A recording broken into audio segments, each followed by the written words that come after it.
What is going on, everybody? Welcome back to the No Huddle. It's your Friday night show, 9 p.m. Eastern, 6 o'clock Pacific. We are here. We are live. Got a lot of news to cover tonight about the NFL from the past week. We got some games to talk about that have already been played. We got some games going on right now. So we're going to get into it. And without further ado, let's get this started.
Welcome back, everybody. What is going on? What is going on? It's Friday night.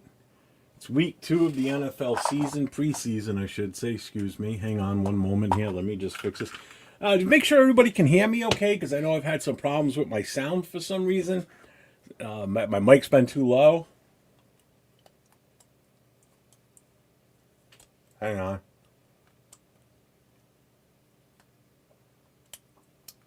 There we go. If I sound okay, let me know. Give me a thumbs up in the chat, or just say, yep, sounds good. Just before we get too far, because I want to make sure you guys can hear me. Oh, let me turn my camera back on. Hi. Yeah. All right. So before I really get started tonight, I just want to give a huge. I want to give a huge shout out to 805 last night. Invite me into the show last night to do the live watch party with him. I was on there with Nate. Leo popped in later on. Rundown was in there with us. Also, Severe popped in. So just shout out to all those guys. If you're not already subscribed to them, make sure you guys get over to those channels, especially Nate. All right, thanks, Jack. Thank you, Ryan. Make sure you guys get over to those channels, especially Nate. We need to get Nate's numbers back up, man. We got to get him rocking and rolling out there in Vegas now that he's living there. But yeah, a huge shout out to them. If you missed any of the show, it was a long show. It was almost 7 hours long. But they did something for me last night that totally caught me off guard. It got me. I was emotional last night. It was a good emotion. Anybody that missed it, what had happened was, if you go back and watch a replay, because it was on my stream too, so you can see it from mine too. It's after the game. It's when they did the raffle. I had no idea they were doing this. I actually bought a raffle ticket for it. 805 was raffling off jerseys, and what they did was all the money that they received, they donated to me. I've never had anybody do something like that for me before. So my reaction was 100% genuine last night. And this is what Raider fans do. This is what people in this circle that do these podcasts and these content creators, We support one another as best we can. And for them to do this for me, knowing how much this means to me going to Vegas, as you can see, I got it right up here. I added this tonight. So Vegas trip, 19 days away. 19 days from now, I will be in Las Vegas already. So I'm extremely excited. But yeah, what they did for me last night was absolutely huge. I had no clue that they were doing this. Leo told me afterwards, how hard that was to keep that a secret for the last few days. I said, well, I can imagine. So shout out to all you guys, everybody that was involved, everybody that bought a raffle tickets for one of the 3 jerseys. Shout out and congrats to all 3 that won. I believe it was No Face won one, Rorschach won, and I forget who the third one was. I cannot remember who it was. Totally losing who it was. But yeah, so that was incredible last night, and yeah, it definitely hit me. It hit me hard. But yeah, so it was just pretty cool to be a part of that, and how much that meant to me, and how much they're looking forward to. I've already met 805 in person. I've met Nate. I've met Severe. But being able to finally get out there, meet up with Leo. I'm going to meet Jason Downs face to face for the first time, and him and I have been really tight for the last year or so. But yeah, it's did they gift me the Mendoza jersey too? No, not that I'm aware of. No. If they did, that means I would have to wear it, because there's no way I could not honor them for doing it and not wear it. So let's do this real quick. Let's check in with the chat. Let's see who's all hanging out with us tonight. And then we'll get right into NFL news, and we'll cover the scores from last night's game. We'll go over the games that are going on currently. And then I've got I got a good amount of news. So about 45 minutes to an hour, and then we'll open up the phone lines after that. And then the show, you guys take over at that point and call in and talk about whatever you want to talk about. So I see Jack is in the house. Linda's here. Hi, Linda. Raider Ryan's in the house, man. Some of you guys are my originals here. There's Jack again. Ricky, I was in the chat for a bit before I got too drunk. What's up, man? Yeah, no, I appreciate that. I appreciate everything that these guys did for me, and it was just an awesome feeling. Manuel's here. What's up, Manuel? Totally been part of that, but I don't have men. You're good, man. Don't worry about it. Let's see, Eric Bell's here. Whoa. Did you give thanks but did not remember to tell me about the party? No, here we go. Alex, what's up, Alex? I see you in here. Eric's here, obviously. Oh, yeah, my Nightbot's finally working. All right, I like this. So whenever you say salute, it's going to recognize you now. So if you say salute, it's going to recognize you just like Alex just did. So that's awesome. I'm happy that that's working now. Let's see. Yeah, I'm going to the home opener. That's the whole reason I'm going to Vegas. And then I extended the trip further. After we had already made plans for me to go to Vegas, we already had the round trip ticket set up. So I was supposed to fly into Vegas on Wednesday, the 9th of September, and then I was going to fly home on the 15th, which is Tuesday. But then I said to the wife, I said, do you think we could extend it? She goes, what do you mean? I said, well, we're playing the Chargers in LA the next week. I said, do you think I could maybe pull another week out of this? And we kind of crushed the numbers a little bit. She goes, it's going to be tight, but we can do it. So on Tuesday, it's like cost me like $80 for the flight. From Tuesday the 15th, I'm flying to LA, and then I'll be in LA from then, and I fly back home here on the 21st. So I'm extending an extra week out of this. So I'm going to be on the West Coast for 2 weeks. And it's like back in the 80s when I was a kid. My parents and we traveled out to LA 2 years in a row in the middle of July for 2 weeks. So, I mean, this is, 40 something years later, and I'm going back there again. So everywhere I've been out in those areas before is going to be completely, Vegas is not going to look the same to me. The Vegas in 84 and 85 are not going to look like the same Vegas here in 2026 that I saw back then. Back then, all the old casinos were still standing. Now they're pretty much all gone. They've been replaced with more modernized, better-looking buildings. So this is going to be fun. So I'm not getting the Airbnb. I was in LA, but we couldn't find the additional people to come in with Leo and I. So, because Nate's not going to LA. So I'm staying at a hotel right across the street from SoFi. So it's going to be great. I don't wear sandals, but I will. My attire is pretty much what you see now, just mine is this. It's sleeveless shirts, which I wear year round, and shorts. That's it. I don't wear sandals. I don't wear flip flops. I hate flip flops. I can't stand the sound of flip flops. Drives me nuts. But yeah, that's my yearly attire. Like I've gone out and shoveled snow and ran the snowblower in shorts. So it's real easy. Any of my moderators, if this any of these NFL things pop up, if I don't get it to it right away, can you guys just ban whoever that is when that comes through? When they spam like that, I would appreciate that. 805's in the house. What's up, 805? I don't know if you caught it yet, but at the very start, I gave thanks to you and the guys that were involved in doing what you guys did for me last night. I'm still taken aback by it. It was just, I've never had anybody do something like that for me before.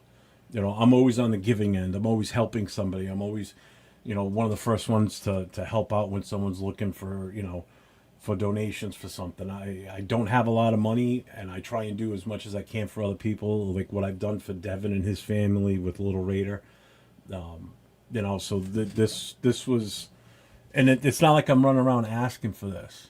This is just something that you guys did out of the kindness of your heart, and you have no idea how much of it is. I couldn't wait for Dawn to wake up this morning so I could tell her what actually happened, because she was sound asleep when that happened. I wasn't going to wake her up in the middle of the night for that. But I couldn't wait until we were both up this morning and I could tell her what happened. And she was like, "Are you kidding me?" I said, "No." I said, they actually had me crying on live TV, on a live show. So it was a hell of an experience. Let's see, Ricky. Where are we here? Jack says, the only two Raider games I'm going to go to is the one in New England and in New York. And I'll see you at both of them. The New England one, I've got a whole weekend set up for that. I'm working on the tailgate right now. I'm going to try and get as much of that stuff squared away before I leave on my trip. Because I want to be able to just go enjoy and not have to worry about anything that's going on back home. Everything else is solidified. The only thing that's scaring me is the Red Sox making the comeback that they did. If they make the playoffs, it could throw a monkey wrench into the Saturday plans.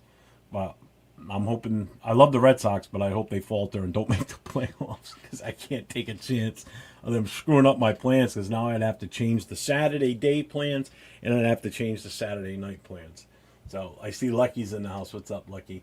And yeah, I'll be in New York too for that game. So I've already got the tailgate set up for that.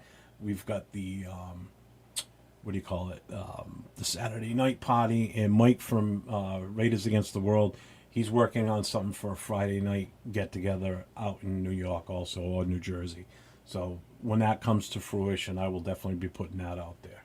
So yeah, I hate flip flops. I can't stand them. Where are we? Bro, I have a foot fetish. I can't stand to see dudes. It's just disgusting. I don't want to see your sausage toes. That just grosses me out. Right on, bro. That's awesome. I don't do much traveling myself, but I definitely am planning something for the next season. You know what? And that's the thing. I've come to, I guess, enjoy more now that I'm getting older. My kids are older. I've got grandkids. I'm willing to go out and go somewhere now. So let's go do something. Like the wife and I, we went to Pittsburgh this year for the draft. Last year we went to Philadelphia. This year we're going to go to New York. She's not coming with me to Vegas. I'm out there alone when I go out there. So I'm going to be like a kid in a candy store out there. So yeah, 805, man. You guys hit me, man. You pulled on the heartstrings last night. Rorschach's in the house. What's up, Rorschach? Congrats again on your winnings yesterday, and it couldn't happen to one of the nicest persons I know. Also, 805 for gifting. Our brother Jeff, yeah, thank you. Rorschach called me up today, too. So he's one of the few people, most people, you can get my phone number. It's real easy to find. He called me up today. I was actually coming back from the clinic down the road, getting blood work done that I have to get done every now and then. So it was, he called me at the right time. It was like perfect timing, because I had just walked out. I was in the car and he called me. So we talked for a little bit today. So I love it when he calls me like that. What's up, Jerry? That's my, Jerry is my brother, my son-in-law's brother. So what's up, Jerry? I see you, buddy. No, they're not. They're not in the playoffs. You can't do that. No, they're not. I won't believe it. They can't be. You won't be alone, brother. No, I know I won't be alone. There's going to be plenty of people out there in Vegas, so it's not like I'm going to be able to get away with any weird shit out there. Somebody's going to rat on me. I can see it if I do something stupid. So, all right, let's get into tonight. We're going to cover the news and updates, but before we get rolling with that, we're just going to hit the scores on tonight's game. So the first game that started already earlier, it's in the fourth quarter right now. There's about 10 minutes, just under 11 minutes left, and it's the Jets at the Steelers. The Jets are winning 7-0 right now. The other game that's going on right now is Panthers at the Jaguars. They're at halftime. Panthers are winning 20-6 right now. And the other game that just started, they're just about 10.5 minutes left in the first quarter. It's the Packers at the Broncos. No score right now. Packers do have the ball, and they're first and goal at Denver's 10. Nope, they're first and goal at Denver's 20. They just had a penalty. So those are the three games that are going on right now as we're speaking. So what we're going to cover first is, like I said, I already went over that. We're going to go over the Thursday night's results. So for Thursday night, this is the games that were played on Thursday night. So we had the Texans and the Raiders in Houston. Raiders were losing right up to the last few seconds, and Aiden O'Connell ran in for that final touchdown, and it gave us the victory at 22-20. Mendoza got the entire first half. He finished 8 of 15 for 86 yards, no touchdowns, and 1 interception. The ugly part was the pressure. You know, he was hit 5 times, pressured on 37.5% of his dropbacks, and he was sacked once. And the interception he threw went 80 yards the other way for a touchdown by Houston. So it wasn't the Raiders' starting offensive line out there, so I'm not turning one preseason half into a crisis. You know, some people are calling it, you know, a little bit more than that. He wasn't out there with the ones. These were the second string guys out there with him. You know, but if you're developing a number 1 overall pick, you don't want him taking that kind of punishment either. You know, that many hits and to get a sack, that's not what you want to see this kid have happen to him. You don't want to shake his confidence. I still have hope that this kid's going to be okay. I don't want to see him fail, because if he fails, the Raiders fail. So we definitely don't want that. The other Thursday night final, and I love the score on this one, was San Francisco 41, Chargers 17. The Niners got another good game from rookie receiver Deshaun Stribling, and Jacob Cowing took a punt back 83 yards for a touchdown. For the Chargers now, the biggest concern is their offensive line. You know, we're going to get to that in a minute when we cover some of the injuries. And obviously the other game was, no, that's not right. They didn't play last night. Seahawks are playing, Sunday, right? Yeah, Seahawks are playing Sunday. What? Oh, they brought up last week's game on this. Okay. So my apologies. That Chiefs and Seahawks game is not right. So I don't have time to fix that, but that's not correct. So, there's No Face. What's up, No Face, man? What's going on, man? Welcome in. Love you, man. Keep up the good times rolling. Not a Raider fan, but you're doing something great. I appreciate that, Jerry. Thanks, brother. Being as awesome as I am, drafted my fantasy team going to B+. Oh, that's good. Who was your first pick? Now, let me get this off the screen. Now you can look at my lovely face again.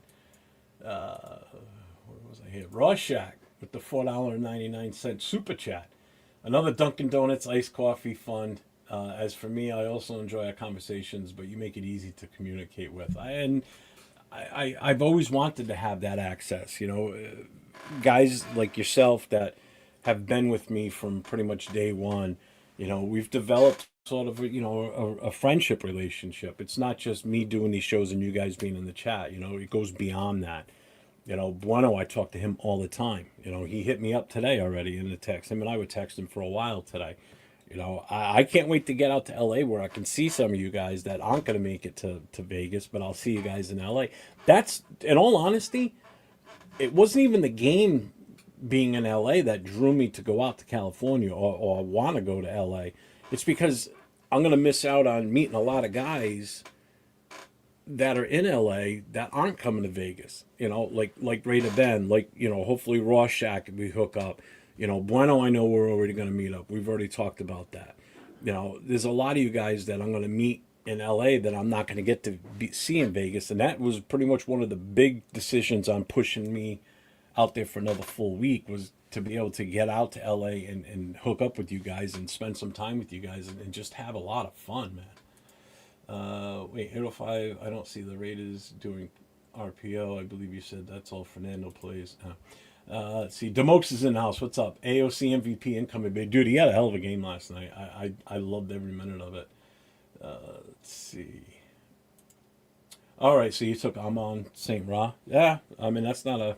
What pick did you have? You didn't take him like early in the first round. How many teams in that league, too, actually? Broncos and Packers first teams playing like a regular season game, hitting like crazy. Good. Where are we at here? Raider Paul's in the house. What's up, Raider Paul? Here's another one of these freaking spammers. Boom, get rid of you. Rorschach and Bueno are good Raider brothers to chat with. Yeah, they are, man. I did. When I see the phone ring and I see it's Rorschach, it's like I know it's going to be a fun conversation. Same thing when Jason calls me. Jason and I talk a lot throughout the week on the phone, whether it be on the phone, text message, Instagram, or just sometimes getting in the studio and working things out and what we're going to talk about. So we spend a lot of time talking, Jason and I. Won't be fun if we lose, Jeff. I don't see us doing shit this year. You know what? Again, I'm in for the long haul, regardless of how the team looks. I'm along for the experience. That's how I'm kind of looking at this whole thing. I'm in for the experience of, meeting some of my Raider brothers and sisters. Just what happens as far as the team goes. Yeah, would I love to see them win when I'm out there? Hell yeah. It's only going to amplify the excitement and the enjoyment of being out there. That's the whole point. But if we don't, I'm still going to be with good people. And that's what matters more to me than anything, is being around people I want to associate with and have a good time with. That's the whole reason. Just like just like the people in my, the members in my chapter. Whether we lose or not, when I go to the watch parties on Sunday, I'm driving an hour and a half sometimes, depending on traffic, to go and spend time with these chapter members to watch a game. Whether we win or lose, it's the fact of all being together. And there's other people to share in that moment when it's good and when it's bad. So there's more to life than just the game and whether we win or lose. It's all these connections you make. If you don't make these connections and stay positive with those connections fall by the wayside, and then you lose those. I've made so many more connections since I've started this YouTube journey. It's boosted my confidence. I mean, you see how comfortable I am being on this. This was the first huddle to get over doing a live show for the first time. Once you get over that and you start to build up confidence, like if I go back and watch some of my earlier shows, oh man, they were like pulling teeth watching those. Now it's like second nature. I don't have any problem firing up this thing and get on here and start talking. Especially on a Friday night where I'm talking all on NFL. I'm not just talking Raiders. This I'm covering everything that I can possibly come up with from week to week. It's about giving you guys the entertainment and the news. As far as what's going on, there's things that you probably didn't pay attention to in the league. That, yeah, I know it's not Raiders, but you still need to know about these other teams in the league. Like what's going on with the Chargers. They've got some serious injury issues. If we don't talk about that, because that affects us, because we got to play these guys twice a year. And if their offense is looking bad, then you kind of expect that, all right, we might have a better shot against them if they've got blaring weaknesses, or the Broncos are doing this, or other teams we have to play, whether they're in the AFC or NFC. Know your opponent. That's the big thing. That why I wanted to do this. So you Raider fans that are in the chat, it's like, know your opponents that you're going to face throughout the season, because I'm bringing you that information. Unless you go and scour the sporting reports, you're not going to pay attention to other teams. And I know some of you guys are in here like, fucking the other team, Raiders first. Okay, I get that. But you still want to know what's going on with these other teams. Let's see. Oh, you had the 9th pick. Okay. Yeah, I guess that's not too bad at that point. Let's see. Jeff, can we now crown Demokes with his mod powers? I double stamp it. Alone. It's basically what he did in college. Big learning curve coming from the NFL. Yeah, true. Uh, let's see. Vegas worth it for your money, Jeff. I don't know about LA. And see, that's where you and I are different. So, what's up, Tanner? What's going on? Packers first string just own Denver's first string. Okay. Let's see. Green Bay looked good. Love looks better. Just trying to catch up with the chat here because I talk so long. It's great confidence, right, Paul? It's fucking boob. All right, so you guys asked for it, so let's let me get to it here. I gotta find him in the chat. I gotta go to my live. Hang on, guys. Give me a second. I can't do it from StreamYard, so it takes me a minute. Oh, there we go. And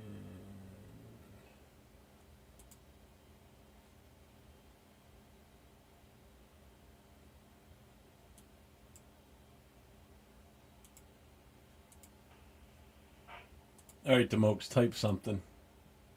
Let's see, Jason. Yes, watching other games helps your football. Exactly, too. It only opens up for, you learn something every day if you pay attention to other teams too. Sometimes you don't understand why this guy wasn't playing. Well, all right, well he's got an injury now. Okay, well you gain knowledge about other teams, and anybody that does fantasy football, it's in your best interest to know about these other teams because that's how at one point when I was doing fantasy and I was doing so many leagues, I could actually at some points tell you who the offensive linemen were on just about every team. Or who every single wide receiver was across the league. Not so much now because I'm not into fantasy like I used to be. I'll still do it, and I'll put the effort into certain leagues and such. But when I was like super gung ho in it, I mean, there were players I could tell you about that some people would be like, who the hell is that? Well, that's the starting left guard for this team. And if he's out there, then they have a better chance. But, that's how into it I was back in the day. Everything in LA closes at 10. Vegas is 25. I don't care about that.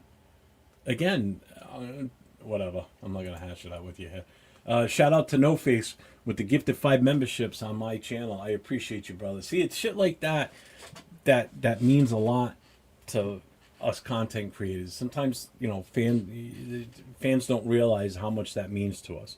You're helping us spread the word. You're helping the channels grow.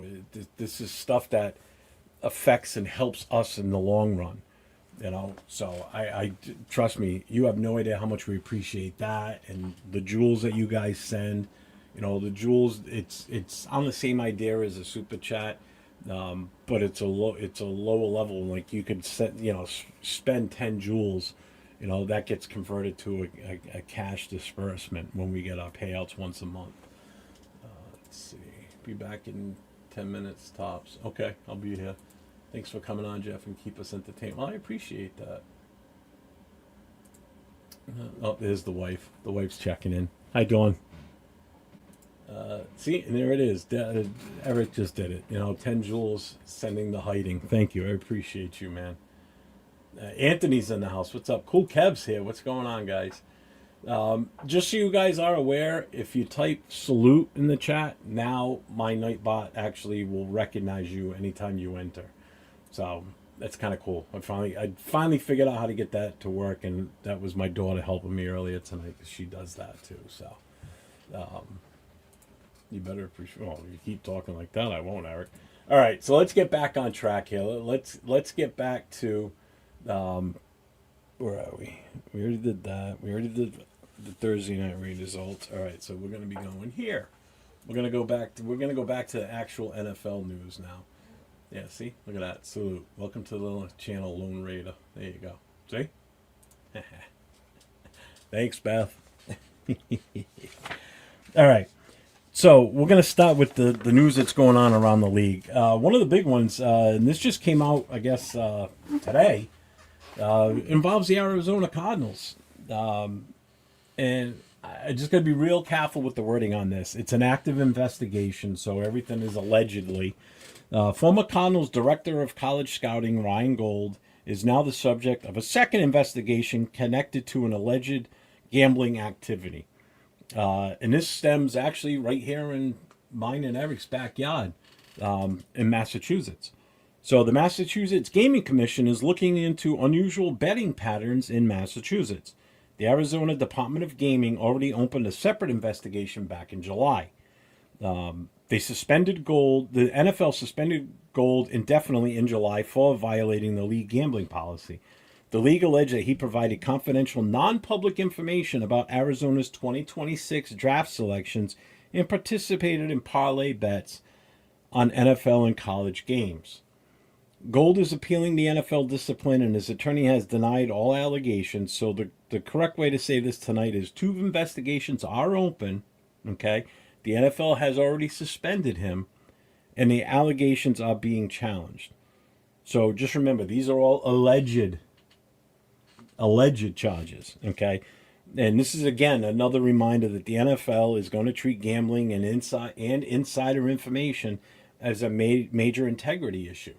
You know, this is a big one to keep an eye on, because the NFL is not screwing around with this, and obviously none of the gaming commissions are either. You know, when it involves somebody that's inside the personnel department on these teams, that's a big deal, and that's something to keep an eye on. And shockingly, it hasn't happened with the Raiders because of especially where they're located. You know, it's so freaking easy to go and do what you do in a casino there. So again, remember, these are all alleged situations. Okay. The next story is the Cowboys and Saints joint practice fines. So the NFL has actually fined the Cowboys and the Saints each $500,000 after multiple fights during their joint practice. So that's $1 million in fines for one organizational fines for one practice between 2 teams. So that's $1 million in penalties that these teams had to pay out. 500 and 500,000. And we keep hearing coaches say joint practices are valuable because they give teams controlled work against somebody else instead of practicing against your own team. So the problem is that once the fighting takes over, the control part just disappears because it just becomes, you know, you can't have a clean, controlled practice after you have a fight because everybody's blood's boiling already from it, and it just will provoke another fight. You know, so I want to know where everybody lands on this later tonight when I open up the phones if you want to talk about it, because the Raiders had a joint practice with the Houston Texans. You know, we've had fights on our own roster. Well, not really a fight, but a little scuffle, I guess you would say. You know, do joint practices still help more than they hurt? Or are we getting to the point where teams should just practice against themselves and then play the games? You know, another 10 joules from Eric. I appreciate you, brother. Thank you very much, man. You guys are awesome tonight. All right, so the next one up is James Pierce Jr. from the Atlanta Falcons. He was suspended. Atlanta got hit with a major suspension this week. Edge rusher James Pierce Jr. has been suspended for the first 8 games of the regular season for violating the NFL's personal conduct policy. I think this news dropped last week when I was on last Friday night. I can't remember. Again, that is a big loss for the Falcons pass rush that was already dealing with injuries. So hang on. Yeah, there we go. Already dealing with injuries. Atlanta responded by adding veteran Zadarius Smith on a 1-year deal worth $6 million. You know, with incentives, that can push it up to almost $8 million. So, my lighting just keeps getting darker, and I don't know why. Oh, really, Jason? Oh, shit. Okay. Damn, I didn't know. That must have just happened then, because... Let's see. Did it just happen? There's nothing on here yet. Let me see if ESPN's got something.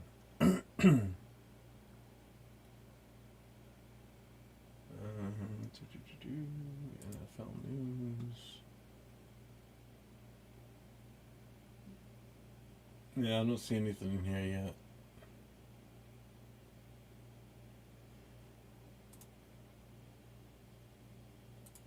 Yeah, Chubb's knees are bad, man. That's why I remember when people were like, "Oh, we should pick up Chubb." No, no, we shouldn't. I just don't trust his injuries. So yeah, so Nick Chubb got cut. So, I'm sorry, not cut. He's stating that he's retiring. Yeah, he's been slow since that injury. Um, so now we're gonna move on to injury reports. So this is gonna get we got some big injuries. Um, it was definitely brutal for a few players. So the biggest one that hit this week on injury situation was Jaden Higgins for the Houston Texans.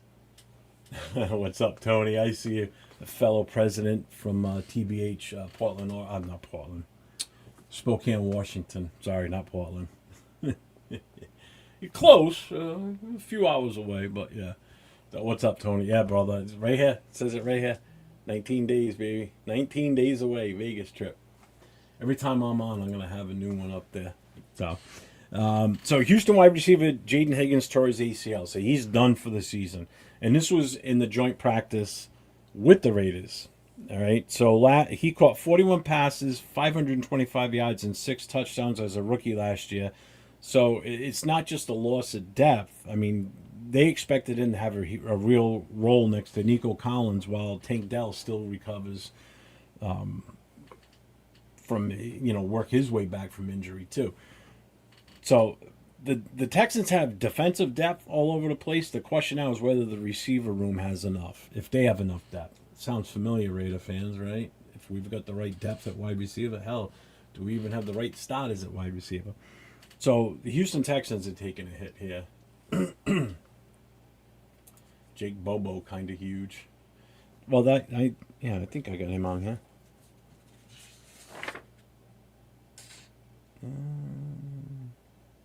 Do I? Yeah, I do. Give me time. I got to get through them all. This was the first injury I talked about. Next up is the Saints. Alvin Kamara, MCL injury. Running back Alvin Kamara has a grade 2 MCL sprain and is expected to miss roughly 4 to 6 weeks. So fantasy guys, remember that. All right. He's not out for the season, but he's out for a few weeks. So if you do end up picking him up, expect that he's going to sit for a while. Remember that. So he could be a late steal for you at some point. Watch, they will trade for Booty for no one. Booty ain't, I don't think he's, no, they got Dobbs there. Maybe. Who knows? So that for Kamara, that does put week 1 in question. Granted, we are still early August, but there's probably a good chance that he misses the first few weeks still. But a 4 to 6 week timetable runs right into the start of regular season, actually a few weeks into it. The Saints also have rookie receiver Jordan Tyson expected to roughly miss 2 months with an hamstring injury. So New Orleans is getting tested early on offense for sure with injuries. Next one up is Ravens. Danny Pinter, done for the season. Baltimore center Danny Pinter tore his patella tendon in the joint practice with Minnesota. His 2026 season is done. This matters because Pinter had been working with Lamar Jackson in the first team offense while competing for the starting center job. Again, vacated by Linderbaum because he's now a Raider.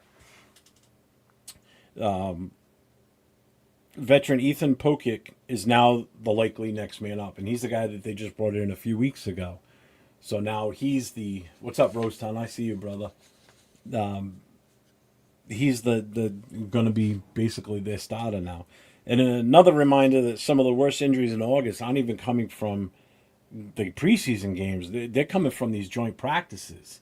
So it hasn't been good for a lot of NFL players this summer, in training camp or in these practices or preseason games.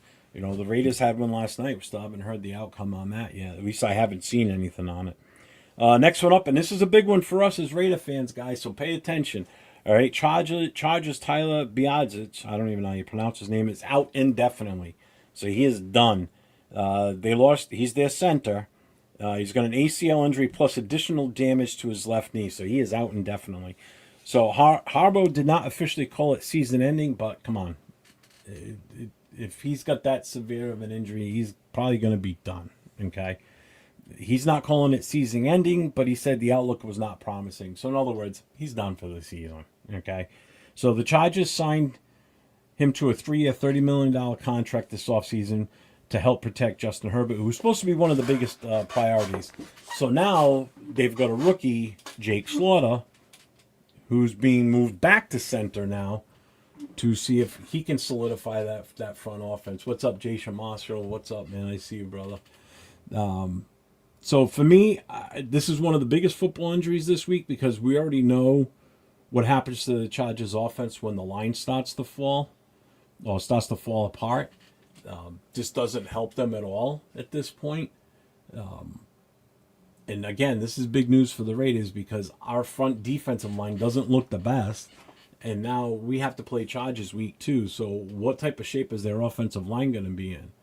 You know, they could be in for a rough season if they can't get their O-line fixed out. And you saw what happened last year when they lost a few guys. You know, Alt went out early. You know, then they're forced to start their backups, you know. And, again, Herbert's only as good as his offensive line at this point. So this is a big mix-up for them. They got their work cut out for them. Vikings. Raider fans are going to be familiar with this one. Jamal Adams suffered a season-ending knee injury in the preseason game against the Giants. So the Vikings lose a veteran piece before the regular season even starts. So Jamal Adams, done for the year. So that's a shame. Plus, you know what? Jamal Adams, he's up there. He's had ups and down seasons. He was okay for us last year. Definitely wasn't the answer we were looking for a linebacker last year because we didn't re-sign him. So let's see. Jason Marshall's here. Bruce Willis is announced. What's up, Bruce? Kept eyes on right tackle Dalton Wagner. He played great, big holes, didn't allow pressure. That's one of the guys I noticed last night that was in the game late last night. And he still looks slow. Like his feet still look like his upper body's moving before his feet do. But I thought he did a pretty good job last night. It's something we haven't seen much from him. And you know what it is? He's just impressive because he's one of the biggest. He's the biggest guy out there on the line. He's a monster. You know, if he could just get his feet to work a little bit faster, he could be a force out there. So I don't know if they cut him, to be honest with you. I know I had said earlier when we were going through what the possible 53-man roster could be that he may get cut, but I don't know. I think he may be somewhat serviceable. He may go on the practice squad. Who knows? You know, I mean, because our offensive line's not looking that great right now. There's still a lot of questions with this line for us. Let's see. Let me boot this guy. Bang. Yeah, any of my mods that are in here, if you see that spam that comes up, the NFL viewing message or whatever, just ban them instantly if you guys can when he comes in, just so I can keep rolling. Marshall had a good run. Adams had a good run. Yep. Let's see. What's up, Ardell? What's going on, my brother? Love Lobby's dance after. Yeah, that was kind of funny, actually. Yeah, our O line is still. I'm getting vibes from last year. Yeah, it's going to be interesting to see who they keep as off. If we run 4 wide running backs, who we keeping? Yeah, I want to see Wagner keep it going for sure. You know, he's going to get plenty of burn next week for sure. That's without a doubt. So after the Vikings, next up is the Titans. 2 season-ending injuries for them. So they also took 2 hits here. All right, tight end Jaron Kanak tore a pectoral, so he's done. And defensive end Jamal Harrell tore his ACL. A lot of knee injuries going on already this year, and it's kind of scary. I don't like it. The question I have is, look and see where these knee injuries are happening. Are they happening on turf or are they happening on natural grass? Because I know the turf is a pain in the ass. A lot of players don't like playing on that artificial turf. You know, they rather play. Man, why is my screen getting so dark all the time? Can you guys see me fading in and out on the light? All right, maybe that might be a little bit better. I had to kind of block this LED light over here. I put paper over it to kind of darken it down a little bit because it just gets so bad that my eyes after sitting there for an hour. Last night was killing me. 6 hours, almost 7 hours. I've already got the one above my laptop blocked, but this one on the right, I didn't have blocked off, and I was just, by the time we were done, I couldn't wait to shut the light off. That's why sometimes you'll see me like this with my hat over my eyes because I just got to block the light out. Yeah, I did. The numbers looked weird. I'm like, why is he out there? But I was wrong. Jason corrected me. We get a chance to pluck talent from waivers. Yeah, and that's the other thing. I did mention that last night when I was on with the guys. That there's going to be cuts coming, so there could be somebody that's serviceable that gets cut that could be better than what we have now too. So I mean, there's always that as an option. Yeah, JPJ, if he's not healthy, he's not doing us any good. So remember, this guy runs on Duncan, trying to get a sponsorship. I have to keep saying that. Let's see, where are we here? Me and McDonald getting the Mendoza got me mad on pass. Exactly. And I said that last night too. And I said that in the shows leading up to that game. I said if McDonald has a good game and gets in our backfield and messes up plays and is effective at what he's supposed to do, and Stooks does nothing, I'm going to be pissed. Because we passed up on a guy, especially now that we see how bad our front line is on our defense. We passed up on a guy that we could have grabbed and would have had an immediate impact. He's bigger than I thought he was. I forgot how big that kid was. When I saw him out there last night, I was like, God damn, he's freaking huge. Tyree would have got to Mendoza with nobody but... Yeah, unblocked Tyree's MVP of the NFL. What's up, Bueno? What's up, my buddy? The other guy that I talked to today on the text. So Mafia made a hell of a block. Lookout block, yeah. I think I got everybody. Yeah, I'm up to date on this. Okay. So where were we? Tennessee. All right, other quick injury hits. Bills receiver Keon Coleman has a sprained foot and toe and was in a walking boot earlier this week. So that could have an effect. So again, another one to look out for fantasy value. Jets running back Breece Hall has a groin strain. The Jets expect him to miss about 2 to 3 weeks, but they believe he'll be ready for week 1. So again, a lot of fantasy leagues are going to be drafting in the next week or two. So again, another guy that may fall that you could grab later. Now again, it is a groin strain, so it could be something that lingers throughout the entire season. So I like being able to give these fantasy tips too. So these are players that you need to keep an eye on that could still be available later in drafts because some fantasy owners are leery on grabbing guys that are got a nagging injury. And you could get them later on, especially if you've already got 2 good starting running backs. You take a guy like him and you bury him on your roster.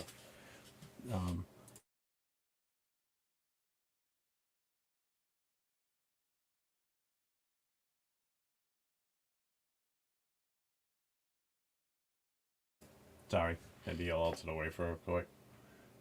Be some Raiders shit if Tyree breaks out with the Saints. Yeah, but I doubt it. I highly doubt it.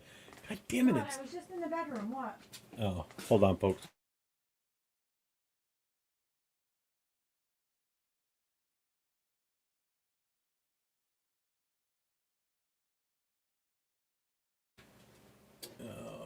Washington is great. Cuff if you're... Yeah, exactly. 100%. In all honesty, he could even be a good value for you even if you don't have Gentry, he could be a good value for you as a third as a third running back, like a bye week replacement as possible. Because he's going to get some long runs. He's going to get some long runs. And one long run, especially for a touchdown, that's more points than you were going to get with probably like a third string running back that you just got sitting on your bench and you're forced to play him. So again, keep that in mind too when it comes to fantasy options, especially if you're a Raiders fan. Personally, there's only one guy on our team that I would draft without a doubt early, and that's Brock Bowers. After that, it drops off. Not even Gentry. I wouldn't even take Gentry, to be honest with you. You'd have better luck taking Brock Bowers. And Brock would probably go very end of first round into early second round, more than likely, just because of what his potential can be, especially with Kirk Cousins back there throwing the ball. Kirk Cousins could be a sneaky pick too, guys, in all honesty. If you're in a dynasty league where you can grab players, but you hang on to them for long term, Mendoza could be that guy for you for the future. Okay.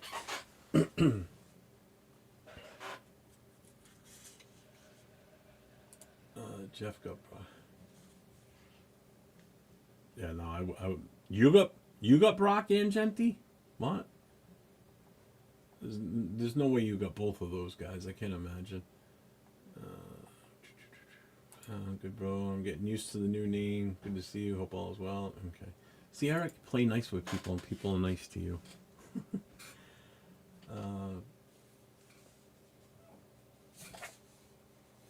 Let me see. Hang on a second, guys. Yeah, Jason, stop stealing my shit, man. The fuck? That's in here. Come on. You bastard. What do you say? Save from tomorrow. Does Cavani still play for PSG club? It's PSG. But what's up, Suna Arts? Dixon Sight is in the house. What's up, Dixon? What's going on? No, I'm not in the dynasty league, so no. Eric, I like the new name. Sounds more creative than 401 trade. You know what, Bueno? I'd love to boot you for like 20 minutes. Do you want to say hi to everybody? They can't see you. Right, whatever. No. Okay. They can see me right there in the corner. No, they can't. Right there in that bottom. No, you got to look at this. That's just the back. That's just in the studio. You got to lean in more. Oh, okay. No, you don't want to lean in and say, "Oh, good night, baby." Good night.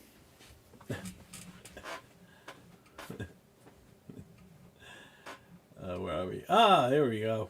G-Fam's in the house. What's up, G-Fam? What's going on? Let me catch up here. Nick Chubb retired. Yeah. Jason brought that on. So before I send another chat, can I get a FU, Jason? Yeah, fuck you, Jason.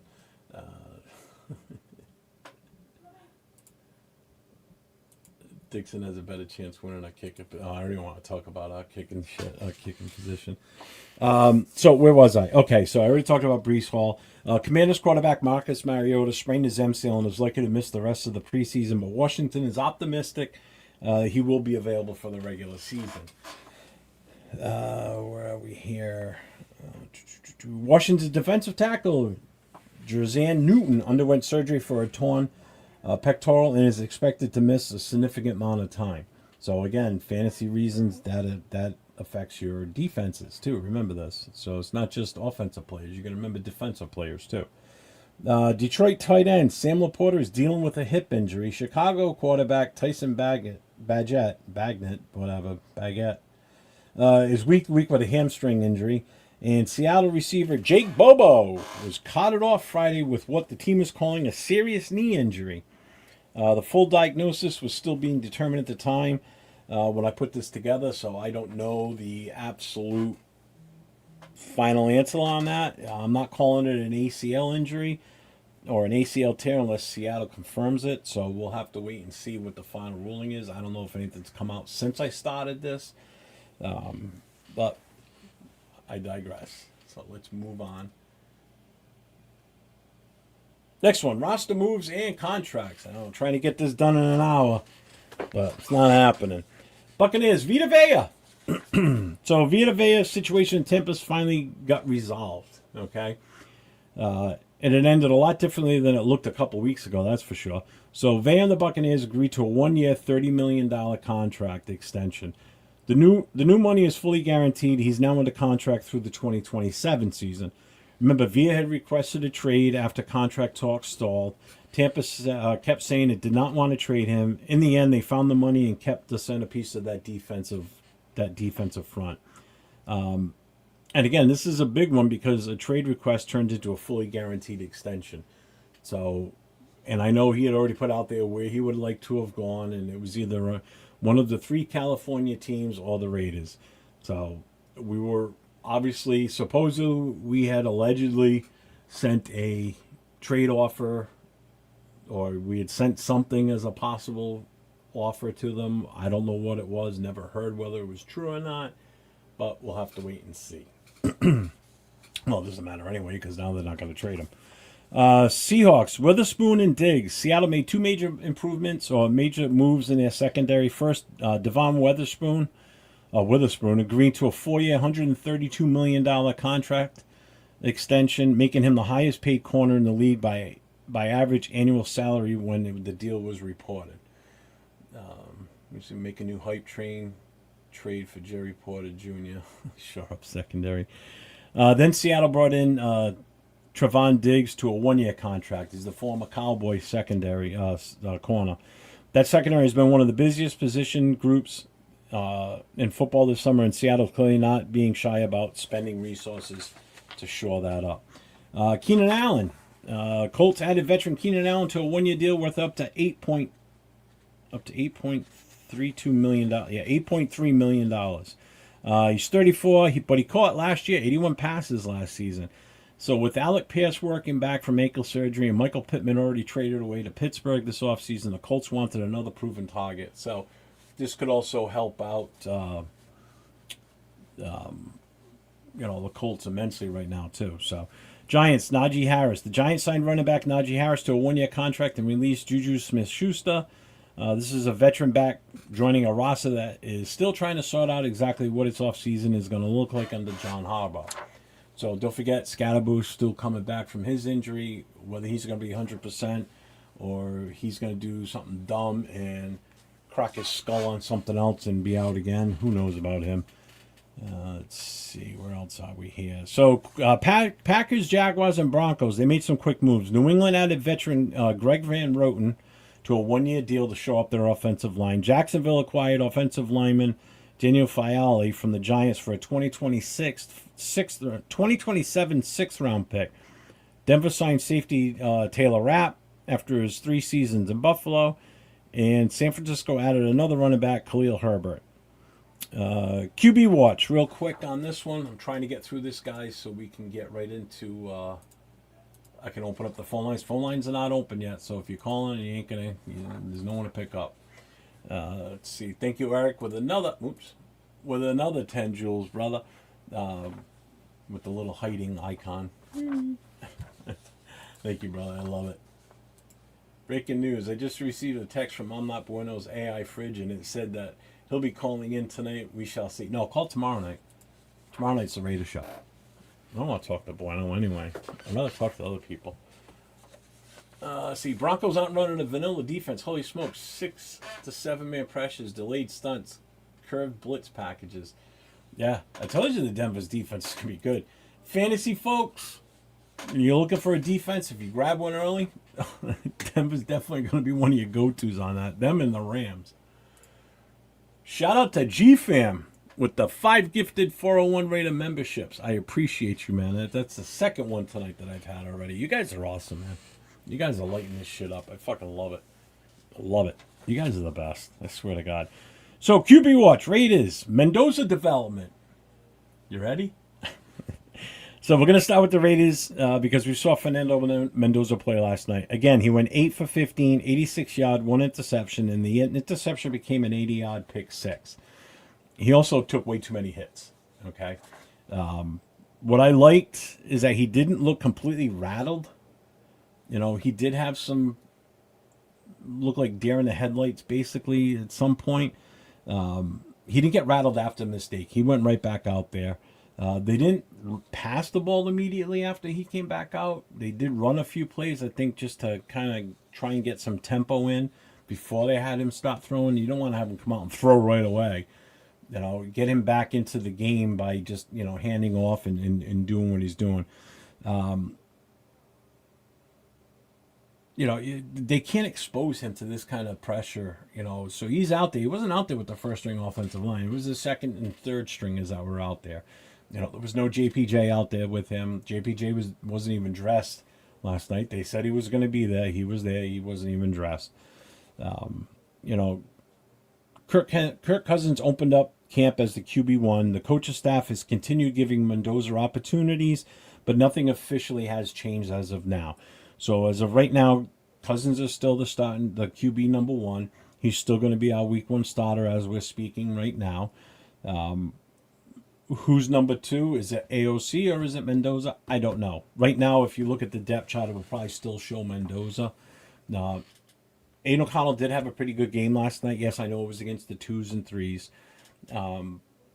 But he still drove us down for a few touchdowns, unanswered points I think it was 19 unanswered points or something like that.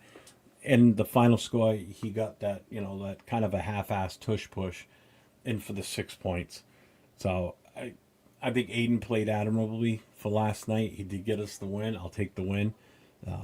It's just nice to see that we could have a sustained draft, even with the caliber of players that were out there at wide receiver, offensive line, and Ogawobum, however you pronounce his name, the running back that was out there. That kid looked pretty good last night. The kid had some moves. I'm excited for what I saw from him.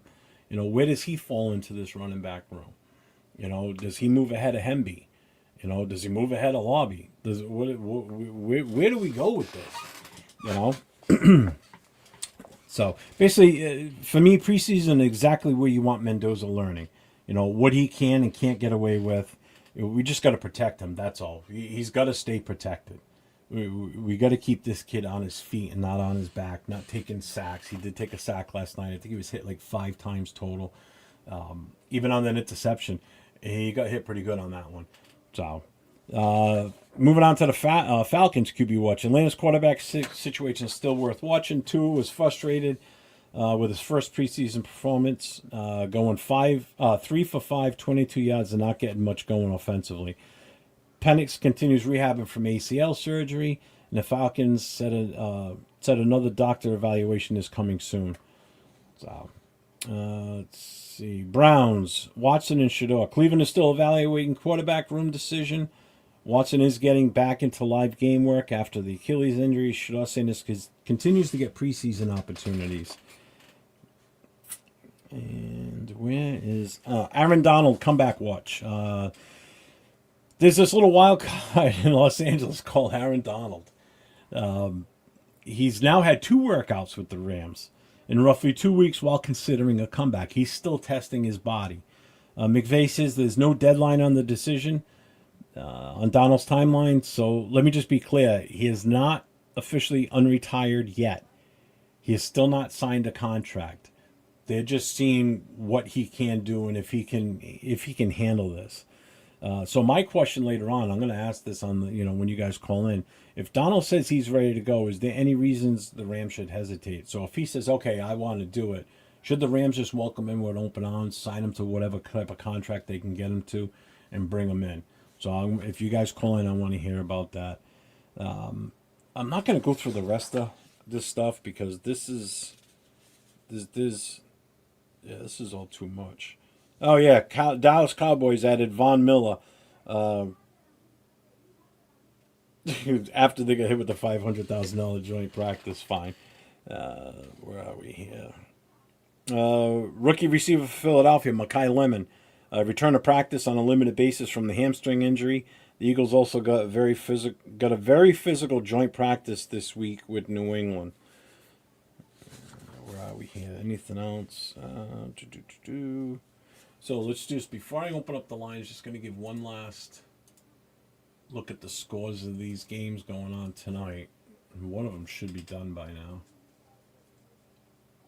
Or very close to, oh no. So Panthers, Jaguars. Panthers are still winning. They're up 27-9. Just about 13 minutes to go in the fourth quarter.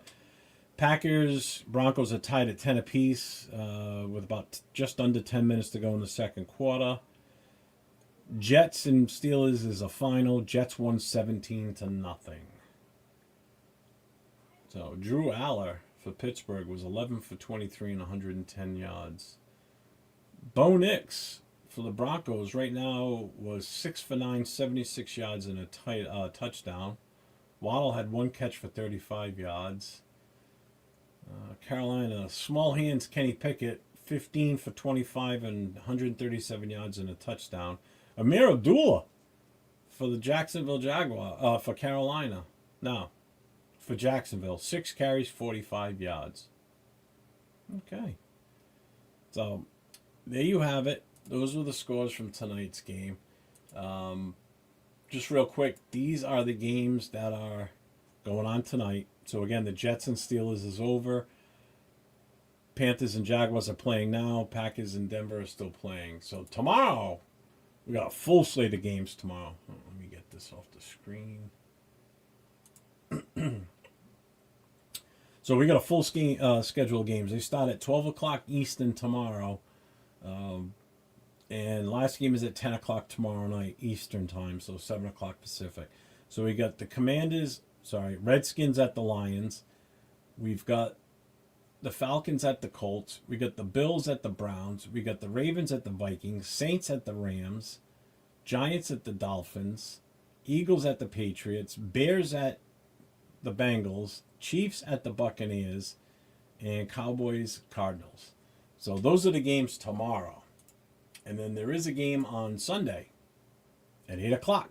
Seahawks and Tennessee Titans at 8 p.m. Eastern on Sunday.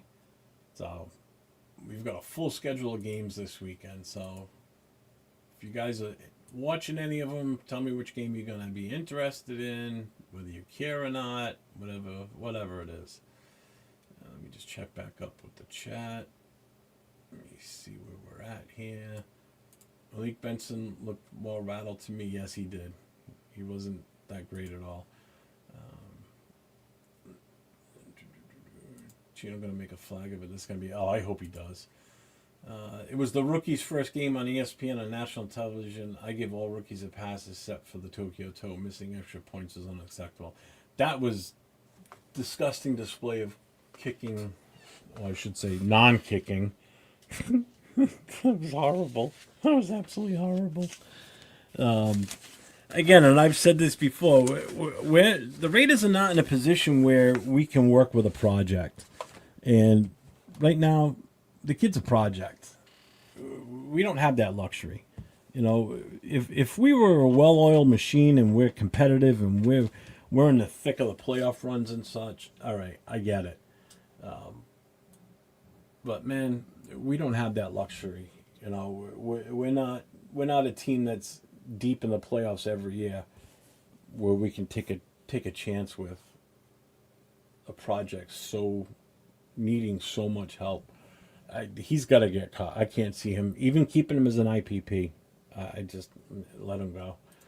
I heard that Clifford Franklin is available, who played for the Washington Sentinels from the movie Oh, Jesus Christ. Did he travel with the team? You know what? I don't even think... he was there. I don't even think... Did anybody see him on the field? I don't think he was. AOC looking like Uncle Rico from Napoleon. I'm sorry, but AOC looked good. He had some good throws. Yeah, see, I totally missed him even being out there last night. Where are we? I saw Thornton. Yeah, Thornton. You know what it is? When you're trying to make your bones on a team, on special teams, when you were a starter most of the season last year, and you're not even in the mix in the wide receiver aspect, and you're trying to do this as a gunner on kickoffs and punts, and now you're injured on top of that, so you have like zero availability, that doesn't bode well for you. That's not good at all. I think Tuna should retire this. Yeah, seriously, he should. AD is coming back, no doubt in my mind. Too hard to pass up. I'm playing alongside. Yeah, I agree 100%. Rams go all in on Donald. It's a win at all now. Oh, 100. And that's the other reason. You know, they weren't my odds-on favorite. I picked them to go deep in the playoffs. Once they signed Myles Garrett or made the trade for Garrett, I'm like, well, that just elevates everything. And I said it when they made that trade. I said, could you imagine if Aaron Donald comes back? He's only been out for 2 seasons. If Aaron Donald comes back and you don't have to play him on every defensive snap, you know, you just bring him out in certain situations where you know he's going to have an impact. And he's playing opposite of Myles Garrett. Oh, good Lord. What an amazing defense front that would be. Jesus. Donald just waiting for camp to end to come back. The Browns are the dumbest organization in sports. Pretty much. I predict Aaron Donald will be on the plane going to Australia. Yeah, because that's where their first game is, them in Seattle. Is it Seattle? Yeah, it is Seattle. No, not Seattle. The 49ers, right? They're playing the 49ers in Australia, I believe it is. Gino went 7 for 7, 59 yards today. Oh, he's their future quarterback then. I predict that Jason Downs will be on with Jeff tomorrow night, taking your phone calls. I just have a feeling of throwing it out there. Oh, we might not be on tomorrow night. No, we'll be on tomorrow night. I only invest my TV time in the Raiders, Dodgers, and Spurs. Spurs? Where are we here? What's up, BDS? What's going on, man? Betch started. Yeah, I don't remember him being out there. I couldn't remember if I even saw him out there. Let me catch up with the chat here. Wasted Talents in the house. What's up, Wasted? What's up, brother? All right, so I'm going to open up the phone lines now. So we covered all the major news stories going on in the NFL, injuries, quarterback situations, pretty much everything that's... I mean, I could go through every single little detail, but it'll take another hour for all that stuff. Because there was a lot of news that went on this week, believe it or not. I still think one of the biggest ones out there is something that just came down today was the Cardinals ex-front office guy with the gambling allegations. The fact that not only did it happen where he was, it happened in Massachusetts. You know, so it's like he's spreading the wealth around, you know, allegedly. Yeah, I mean, so Arizona Department of Gambling is already involved. They've already got an open case. And now the Massachusetts State Gambling Commission is looking into unusual betting patterns in the state of Massachusetts. So he's going from east to west here. You know, he's covering all his bases from this, seems like. I think that's pretty much the biggest news. Then the $500,000 fine that was dropped from the NFL on both the Cowboys and the Saints. So I mean that's a big fine, $1 million between the two teams. That's insane. I've noticed that there's more and more fights in these. Phone lines are open, 401-830-9189. There's more and more fights going on in these joint practices. And I think it's because teams they're not going to get overly aggressive with their own players, obviously. I mean, it still happens. You still have fights within your own organization when they're in the practice, you know, out on the practice field. But it's easier to pick a fight with somebody from an opposing team when you're doing these joint practices. You know, you've seen it, I don't know how many times, you know, where you've had these massive fights where it's basically almost like a bench clearing brawl. You know, I mean, so bad, and I didn't even see the footage of it. It was so bad with the Cowboys and the Saints that they each get fined $500,000. That's a lot of money for a fine for, you know, your players out there fighting each other. You know, it's like that's why I brought that question up earlier. You know, should the league continue with these joint practices, or just play the preseason game instead and don't do the joint practices? You know, the joint practices I think are good sometimes because it allows you to actually get out there and hit, you know, because you're not going to do that against your own team because you don't want to hurt your own players on your own roster. So you want to go out there and, you know, when you're practicing against another team like that, you go out there and kick the shit out of whoever's out there in front of you, you know. Send Wasted to the gulags for 10 seconds. He's never been there. So no, I can't do that. It would be funny, though. It's fights and joint practices also because they don't... And that's the other thing, too. You know, if you tap me too hard or if you push me, and, you know, it's shit like that. It's like... It's happening more and more often. But I think the other big news this training camp and preseason is all the injuries. There's just been injuries happen every year, but for some reason, I don't know if it's maybe I'm just paying more attention to it now because I'm covering all these NFL stories on Friday nights, but it just seems like there's a shit ton of injuries this season. And not just small little, like he's got a sprained ankle or he hurt his elbow. I'm talking like ACL injuries, like done for the season, could be done longer term. You know, it's insane, some of these injuries that are happening. Now my question is, how many of these are happening on real grass fields versus on the turf. You know, even these scrimmages, are they doing them on a turf field at the practice facility? You know, is it full? Is it grass? You know, what is it that they're on? What's the surface? You know, was it a malicious hit? Was it, you know, within the legal rules? I know there's referees at these joint practices, but referees don't catch everything. I mean, we've seen it in our own games where they don't see the holding call or pass interference call, you know, but we see it as clear as day on the TV. But if they don't see it, it goes unnoticed. You know, there's just way too many injuries lately, and it bothers me. I don't like it. You know, JPJ for instance. You know, when does these, especially if it's concussions, I don't think they ever really said what his issue was this week. But if it is a possible another concussion, how long does this continue for him to get these before he finally says, or somebody finally says to him, listen, you know, it's quality of life for you after football. You know, do you want to have a good quality of life when you're done playing, or do you want to be a mush brain? You know, and I've seen this firsthand with somebody that's a former Raider that just is he's affected by it big time, and that's Mark Van Egan. He's a hometown Rhode Island guy, you know, and I've seen him in person many times.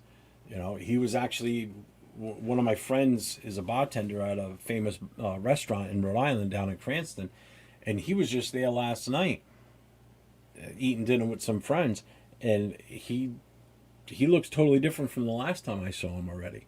You know, this is a guy that, you know, played in an era where it was put your head down and run. You know, you go for it. You know, the concussions are no joke. You know, you look at guys that have just abused their bodies for years. You know, Barry Sanders. That's probably one of the reasons why he got out when he did. Other than the fact that Detroit treated him like, you know, a circus attraction, basically. That he put butts in seats. He sold tickets, plain and simple.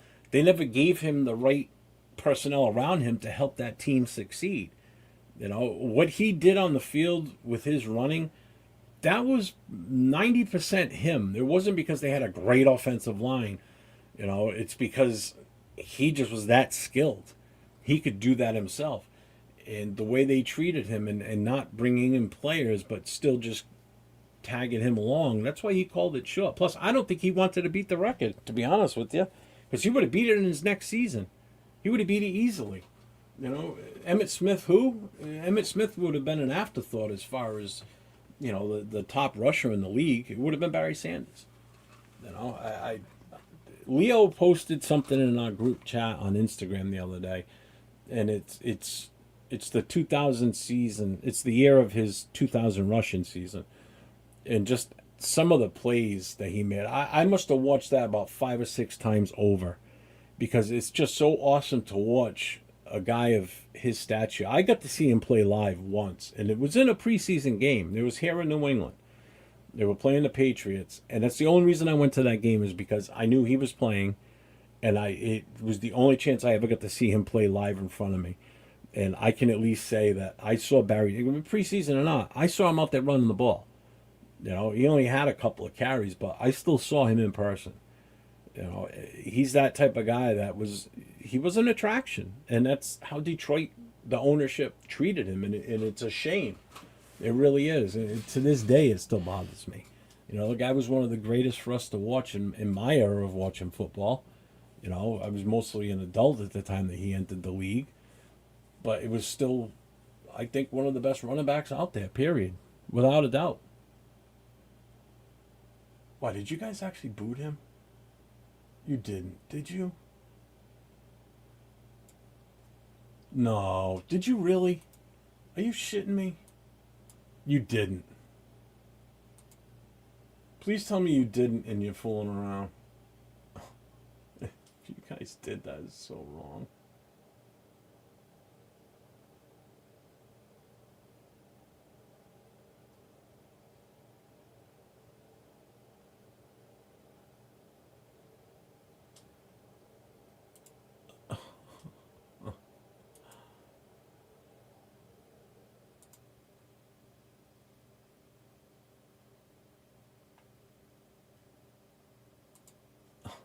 No. What's up, SoCal Sal? I see you in here, brother. Who? Are you shitting me? Guys, the phone lines are open if you want to call in. 401-830-9189. Oh my God. Someone did. Who did it?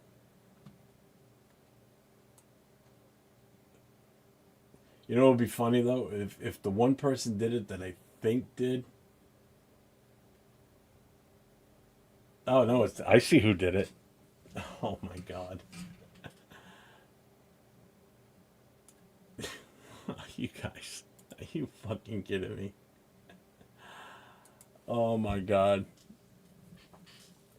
He's not being a rat. I already saw who did it.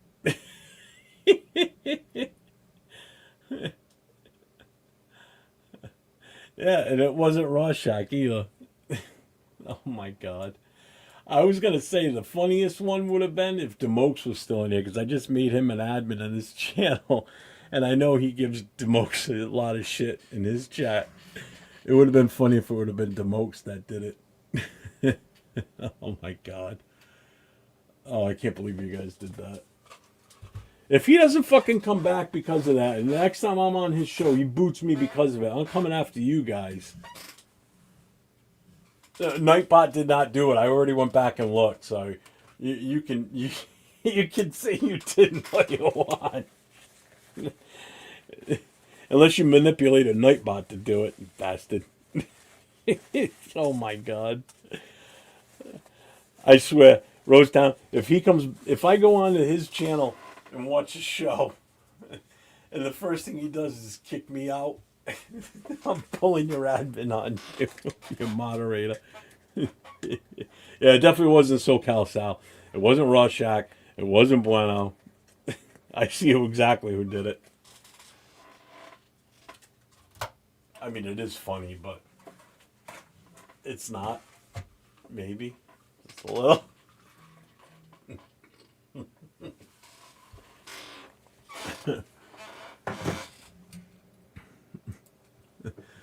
I memean, you didn't even let me...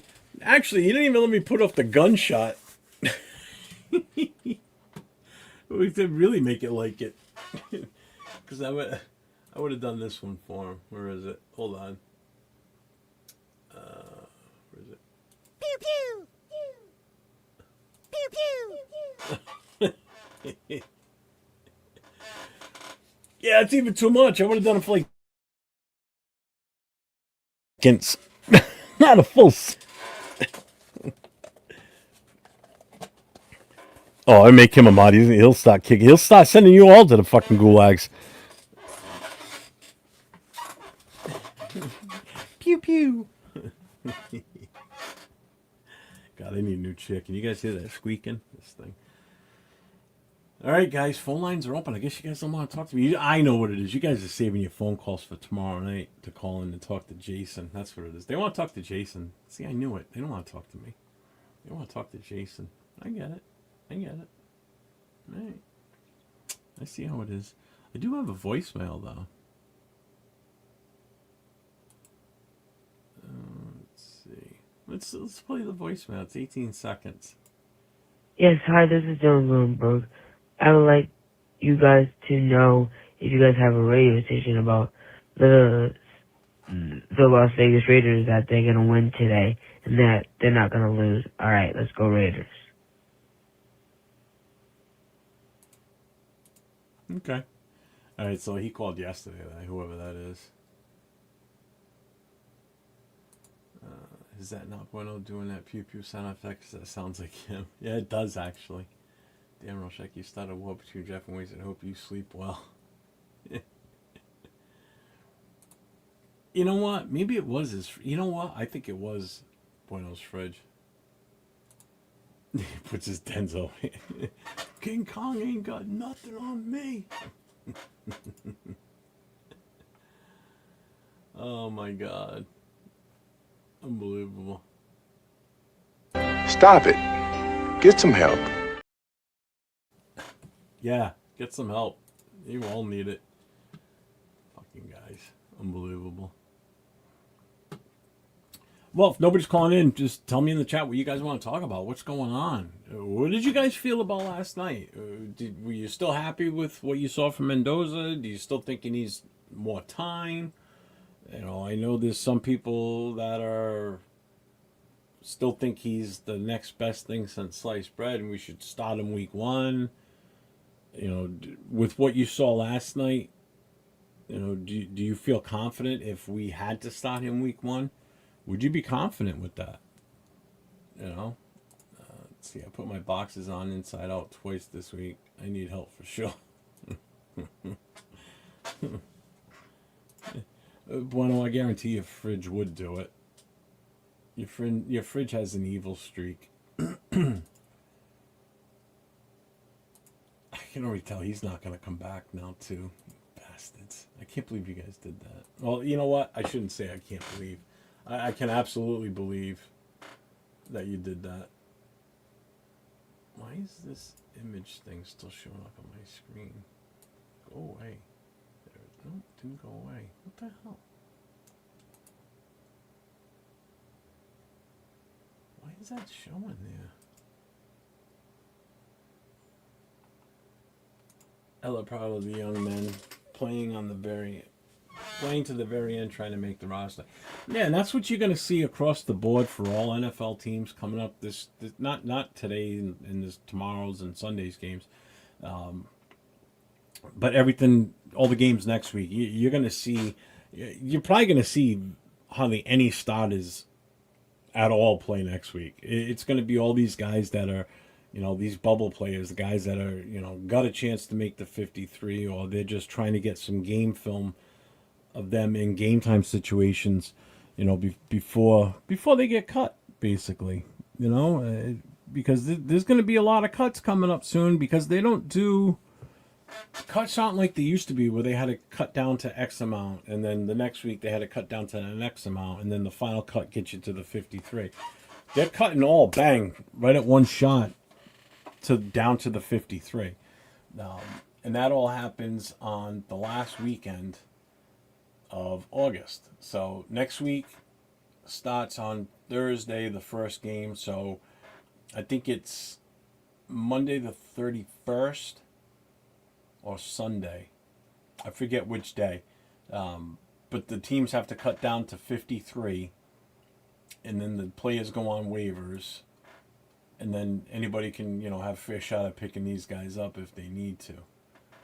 Let's see, it's already committing crime, but it's... Who was that? SoCal just jumped in. What's up, CAC? CAC. I'm just going to call you CAC.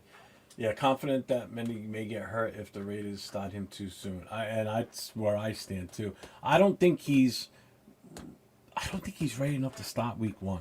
It's going to be later in the season. This is the same thing with a lot of these rookies. I mean, there's none of these rookie quarterbacks that are playing right now in preseason, I think, would be starting pretty much anywhere for the most part. And it's not because of them, it's because of what the rest of the team looks like too. Especially in the Raiders situation, it's like this offensive line is not where it needs to be yet. I'm totally not confident in it right now. Not at this time.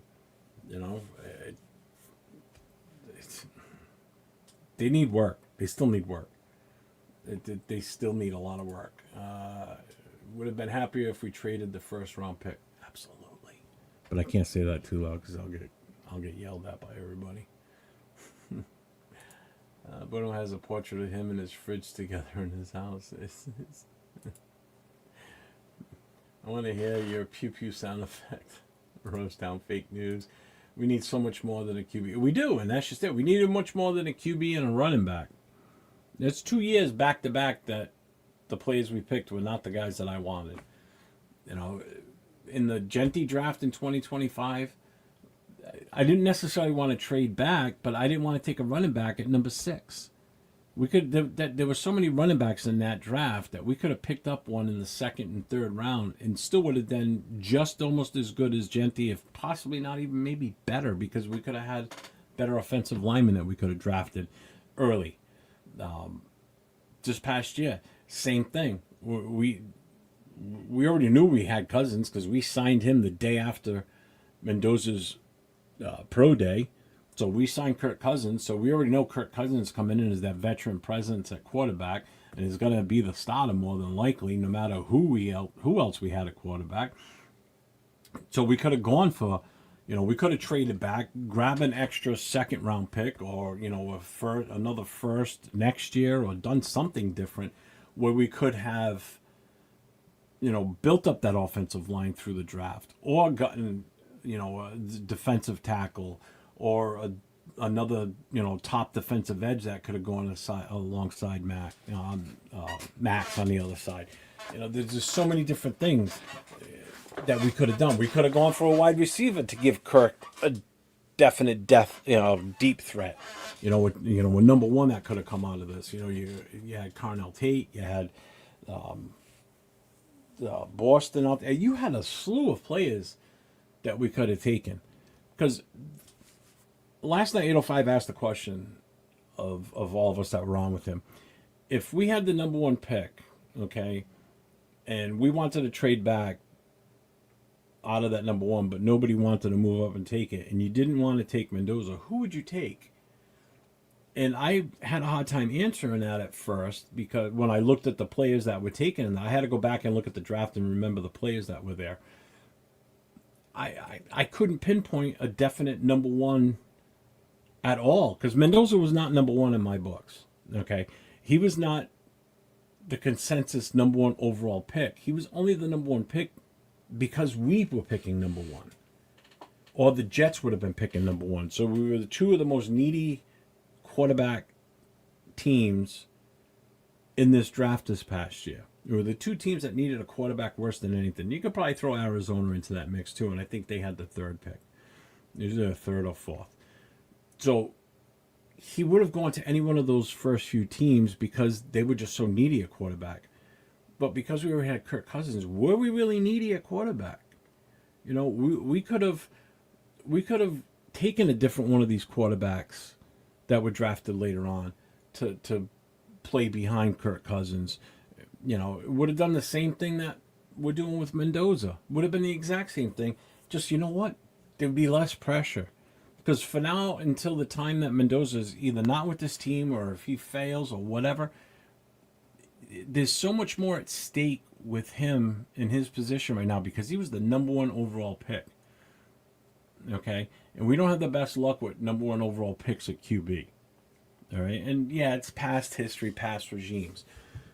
But the amount of people that are affected by how good this kid turns out is immense if you think about it. Because there's tons of front office people, scouts, coaches. There's a lot of people's jobs that are on the line if this kid doesn't pan out. And that's the thing. Because there's so much pressure on him to be that kid, to be that quarterback of the future for this organization. Like, I'm just throwing this out there. Like Ty Simpson, drafted number 16 overall in the first round. Okay? There's hardly any pressure on this kid. Because Matthew Stafford is the starter. The only way this kid's going to see time on the field this year is if Stafford gets hurt, which could very possibly happen because we all know he's got some injury issues and he's much older in quarterback too. And just like Kirk Cousins. But he has less pressure on him because he's not the number one overall pick. He can go out there and do what he's doing. Okay? And what he's doing is he's learning the game. He's learning the system. So there's a lot less pressure on a guy like Ty Simpson than there is on Mendoza. There's a lot less pressure on Drew Alla. There's a lot less pressure on Carson Beck in Arizona. And that first game he played, Carson Beck looked awesome. He looked good. It actually made me excited for what the game should have been week one when we played them. But he didn't play in week one. He played in the Hall of Fame game. So there's zero pressure on those. Carson Beck had the best opportunity to possibly win a starting job if he could have kept that playing style or kept up, consistency through the second and the third preseason game, where he could have possibly beat out Minshew or possibly beat out Brissett. I mean, there was a good chance that he could have. Now, because he missed the game already, maybe not. So it's all in where you draft a kid too. The pressure sometimes can get to a player, whether you think he's super calm or not. It's definitely still there. Washington is one of the few rookies who may get significant play time here under this week. I think so too. I love the kid, and I said it when we drafted him. I said I think that was my best pick in the draft, without a doubt, because I think he has a legit shot to nose in and take some carries from Genty. You know, it's very likely that he's going to be what we wanted for the longest time in a number 2 running back. We haven't had that. You know, this kid's got explosive plays written. He's done it 2 preseason games in a row where he's broken for a longer run. You know? Where are we here? I would have took Downs over Mendoza.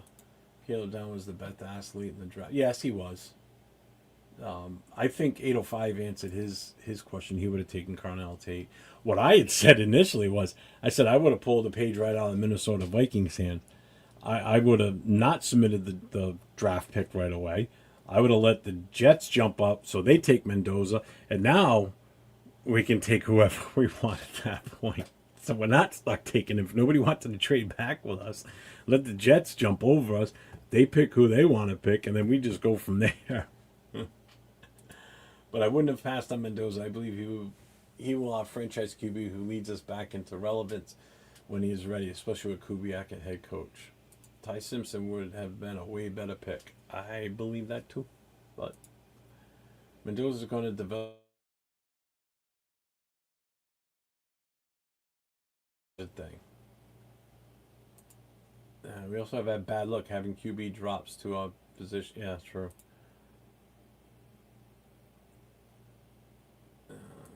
I just hope Kubiak is able to coach to the fullest. Yeah. No, Ardell, Himdoza. There's Dixon, Himdoza. God damn it, you guys. If you can't draft a running back at 6, you can't draft a safety at 1. Yeah, but the running back, the problem with the running back was there was so many to pick from. And some that I think were better than Genty. I'm sorry. And yeah, I know the offensive line was bad, blah, blah, blah. Let's see how Ty Simpson plays against the Texans 1s and 2s. I bet his tape wouldn't be as good as last week's. Yeah, but still, I believe in the goofy bastard Himdoza. His press conferences are so painful to watch. They really are. What's up, Chico? I see you in here, brother. What's going on? Well, if nobody's going to call in, I'm going to cancel. I'm going to close the phone lines and I'm going to call it a night. We're at an hour and a half right now. Can't believe nobody called in. Wow. Actually, you know who I'm missing calling in tonight? Where's my guy? Where's my guy Matthew? Where's my Texans fan, brother? Where is he tonight? I haven't even seen him in the chat. He's usually always here too.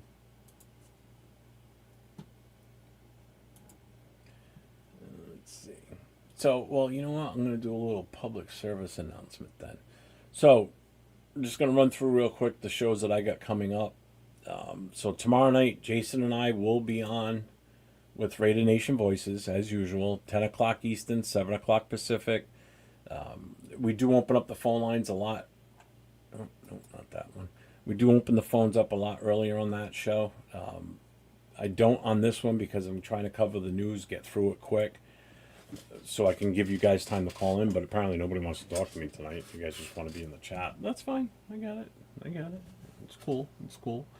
And then Monday night, I am back on with the AFC West Full Show on Monday night. So the 3 of us will be back. It's myself, it's the Chargers fan, it's the Broncos fan. And it should be a fun one because, especially the Chargers, because the Chargers got their ass whooped yesterday.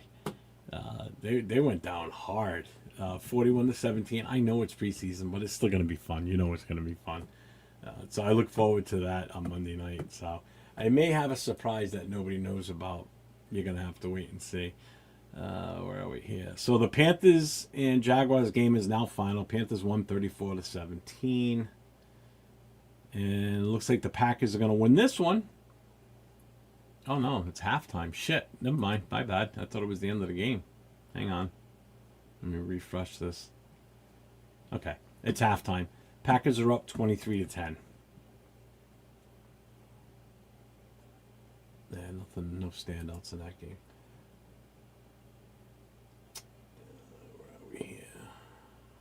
Let's see. Mendez was crippled with Meredith at center. No, we have a phone call. Let's see who this is.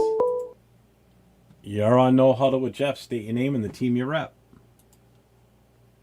What's happening, Jeff? This is G-Fam. Hey, what's up, G-Fan? What's up, brother? I'm just calling on behalf of our man Wasted. He told me to call and to say, you motherfucker. Okay. All right. I'm putting cases on all you bitches. Not me. I didn't do it. Ain't got shit on me. I'm winning anyway. I can't lose. Yeah, you can shoot me. You can't kill me. If Wasted, if you're listening, brother, we love you. It was all in fun. Don't be a little baby about it. All I know is I didn't do it. It was not me. It was a road. Oh, It was a road moderator on my channel. That was hilarious, brother. He's never been to the gulags. That was his first time in his life. I'm sure he got a good laugh out of it. Unbelievable. I'll let you go, brother. Hey, I had to call in because nobody called in. All right, Raiders, thanks, baby. man. Let's do something. All right, man. I appreciate you calling in. Thanks, brother. Later. Later. Yeah, you know what? I saw him live. I jumped in his chat. I talked to him for a few minutes. He was live during one game. It wasn't the Patriots playing either. I haven't seen him since that. Jeff, it's because you went live with me way too long yesterday. People get fed up with the Mendoza. Yeah, they do. God damn it. It's all your fault, you know. You guys are going to kill me. I can see it already. Yeah, G-Fam coming in hot. Hey, Raquel. Hi. 19 days. Raquel, 19. We're getting there. The Gulag butt pirates were rubbing their hands as soon as Wasted into the pit. Oh, Jesus Christ. Fucking guys. You're killing me, Smalls. You're killing me. Yeah, so the other thing I wanted to bring up, too, is we obviously have... You know what? Let me just add these in. Hold on, guys. Let me do this. Just give me a moment here, because I want to bring this stuff up. So let me add this.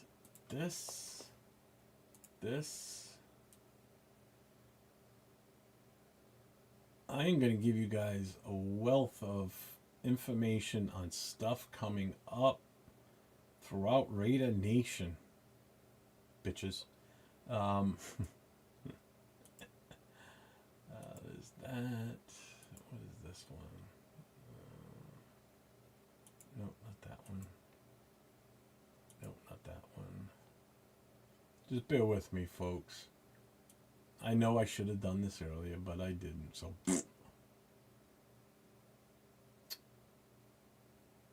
We have... Where are they all? I'm sorry, not sorry, so I don't really care. You guys can wait. This is my show, damn it. I know you guys are probably talking. I can't see anything you guys are saying right now. I'm looking at another screen, trying to get some information up for you all. So this all is going to be for anybody that's traveling to going to any of the games at any point this year. Oh, this season, I should say, not this year. This season. Where the hell is it? Did I throw that in there yet? Not the one. Nope, not that one. Just talk amongst yourselves for a moment. I'll be right with you. There's that one. I gotta fix that one. Where is... No, it's the one with Phil. Why do I not have that one?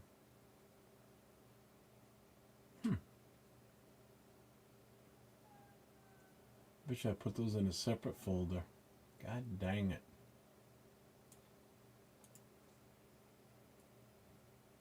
Alright, that's a good one. One more moment. I'm almost there. Almost there. A couple flyers that I'm missing here, and I want to get these in here.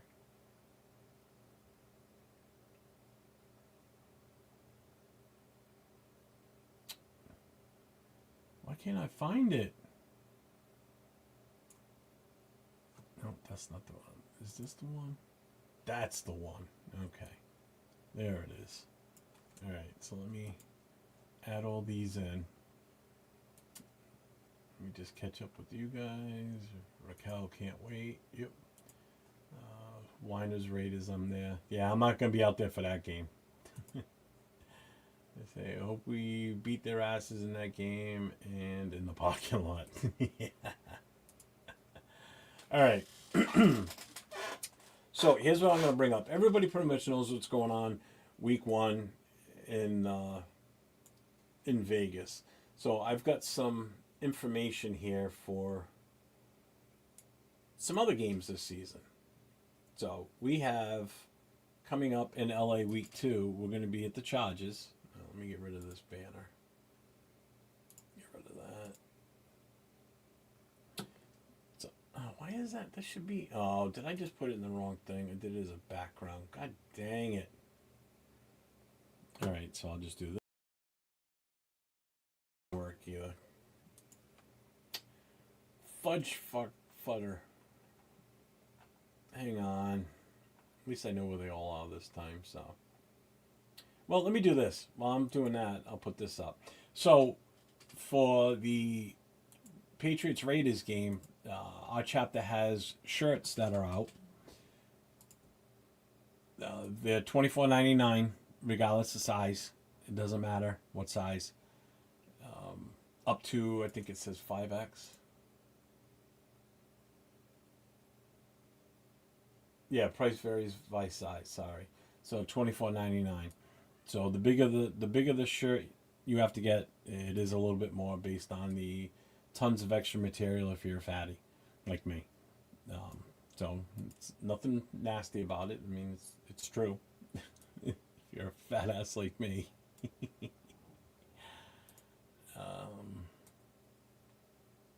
Get that one off of there.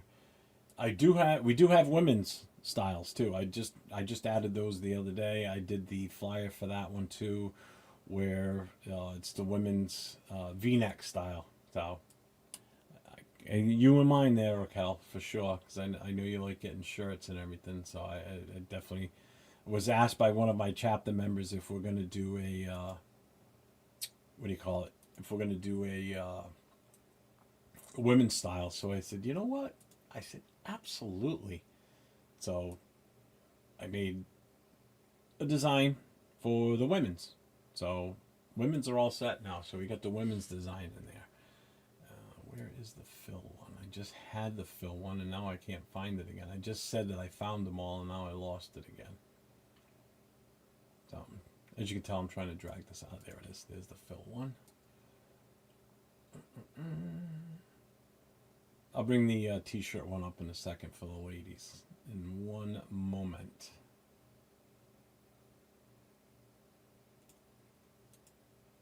There's that one. I do still have a flyer that I haven't put out yet, and I do need to work on that one because that is a big one. It's for the the Raiders Jets game. Israel from the Lovelock chapter in Nevada donated 2 tickets to the Raiders Jets game. So those tickets, who's the Raiders' biggest masshole? It ain't me. I live in Rhode Island. He donated 2 tickets to the Raiders Jets game that we're going to raffle off. We're going to do them for $5 a ticket. The information will come out shortly once I get the flyer done. Raquel, here's the women's V-neck shirt too. So it's the same as the men's style t-shirt where it's got the image on the back and the TBH logo on the front. It says Boston Blackout 2026. It's got the dates on there, 9th through the 11th of 2026. So if you go to 401 Raider Jeff Shop, fourthwall.com, the link is in my description. So you can get it from there. You can get it from my YouTube channel. The link is there. So here's the proper one. Here we go. So in week 2, we're going to LA to play the Chargers. So I will be here at this. As you can see, my logo's on there. I will be at this event, Tom's Watch Bar. It's right across the street from SoFi. It's basically at the Anthem Hotel, which is the hotel I'm going to be staying in while I'm out there. I've already talked to Mike from Raw again today. I think what's going to happen is I'm going to set up and do a live stream from there. Pretty much almost the entire day. So Saturday I'm going to do it, and I'm probably going to do it Sunday also. Looks like Lester Hayes is going to be there. And rumor has it he's working on getting Greg Townsend there also. So, let's see. These are nice. Do you guys make an Oakland one? I can. I can make any shirt you guys want. You know what? If you guys have a request or an idea for merchandise, send me a message on Instagram. If you're friends with me on Facebook, I've put my phone number out there.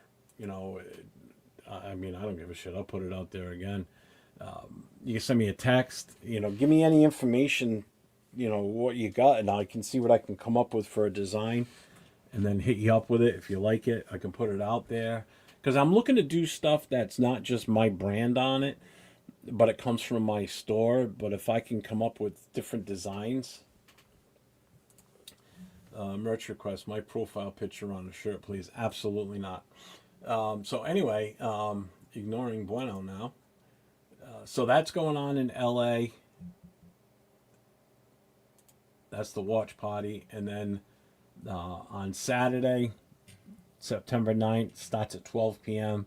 Goes until I think 7. Yeah, see, Lester Hayes is on here. He's actually talked about getting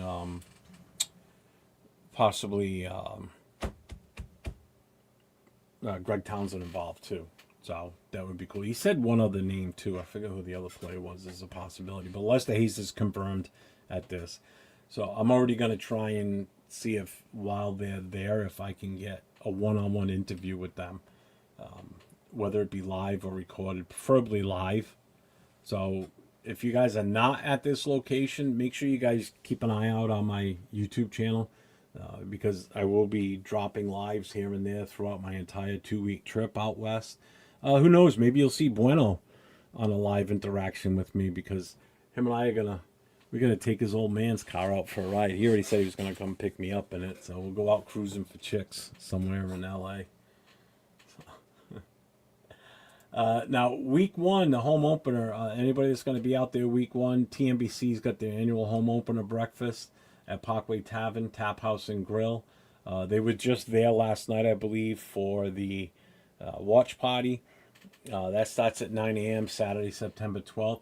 I'm going to try and get to this, but I'm not sure yet, because supposedly Cisco or Mark Jones want to get as many chapter presidents from TBH together to go out to breakfast. Whether we meet there or we meet somewhere else, I don't know. So I may or may not be at that. But I will be at this. Nope, not that. I will be at this, which is the poker tournament. That's going to be that afternoon, right after the breakfast. So their poker tournament, it's their second annual, I believe it is. Poker tournament. So Lincoln Kennedy will be there. Jay Schrader is going to be there. It's a $100 buy-in. If you want to look it up, reach out to TNBC Las Vegas. It's tnbclv.org, I believe, is what the actual thing is for that. Where are we here? Bueno and Dixon's profile pics on shirts would be fire. Lester Hayes is a funny guy to talk meet that guy in Walmart out here in the Bay Area when I was younger working loss prevention. That's what I think a lot of people said they see him. They see him in and out of like supermarkets and everything. Let's see. Yeah, there is an Inland Empire chop. That's what Leo's the president of, Bueno. 23-10, Pack over Broncos. Third quarter just started. See, Sal has a sense of fashion. Oh, God. Bueno, Jeff will be signing his book. Yeah, I'm going to sign the book that Eric wrote for me. Me and Jeff are going to cruise in the 41 Plymouth with no AC, sweating our asses off. Oh, I don't care. No, it won't even faze me. Do they jump us in? That's what I'm coming out to LA for. They've asked me to come out there and jump in some of you guys. So, coming out there and give you an East Coast beatdown. So that's what's going on opening weekend for TNBC. They got that stuff going on. Now, for me here in New England, and Eric being one of my chapter members, we've got this. On Saturday, the day before, actually, let me start here. We'll start with Friday. So Friday night, October 9th, 2026, we're doing our official meet and greet from 6 o'clock to 9 o'clock at the Tall Ship in Boston, right on the harbor. So we will be there just like we were last year. It's a good time. There's a live DJ there. They've got food trucks, all kinds of food items there you can get. So we will be there on Friday night. And then on Saturday day, we will be doing a Fenway Park group tour. It's $30 for adults, $21 for children. The tour starts or departs at 4:30. It's an hour-long tour. So you got a Fenway Park tour of the actual baseball facility or the baseball park. It's actually pretty cool. I've never gone on the tour before. Nate did it last year, the day after the Raiders Patriots game. He went on Monday. I've been into Fenway Park for a few games. I've never taken the tour, so this will be different. When that is done, we're going to walk right down the street for 6 o'clock to a location called Game On. It's actually built into Fenway Park. And when we're in there, you have access to the lower level, which leads to the visiting team's batting cage. So it's an actual official MLB batting cage that you'll have access to. So it'll be a good time. They'll have music and the whole 9 yards there. You know, there's no admission. You're on your own for food and drink. So that's what we're doing on Saturday. Sunday, I don't have the tailgate information up yet. The parking lot has not opened up yet. The access to get the passes, but we're going to be in the same lot. We're going to be in 55B for the Raiders Patriots game. If you sign up ahead of time, you get on the list. So when you pull up to the parking lot to enter, they give you an envelope with a $50. You get paid. You basically make $50 just for going to the Patriots game. You get paid to park there. They pay you in a $50 Visa gift card, okay? Because it's a late release lot. So you can't leave until 75 minutes after the game's over.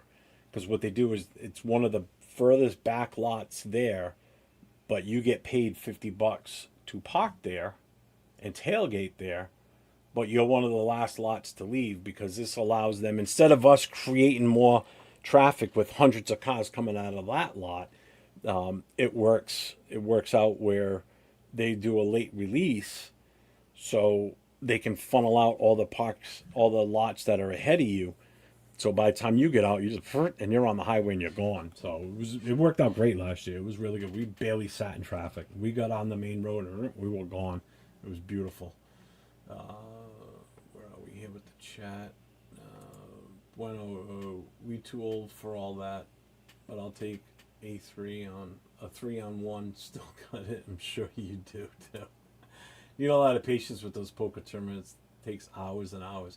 Yeah, I'm not playing in it. I'm just going there as a visit. I already bought my ticket. If you're going there to play, it's $100 buy-in. If you're going there as a just to watch and be there and everything, it's $50.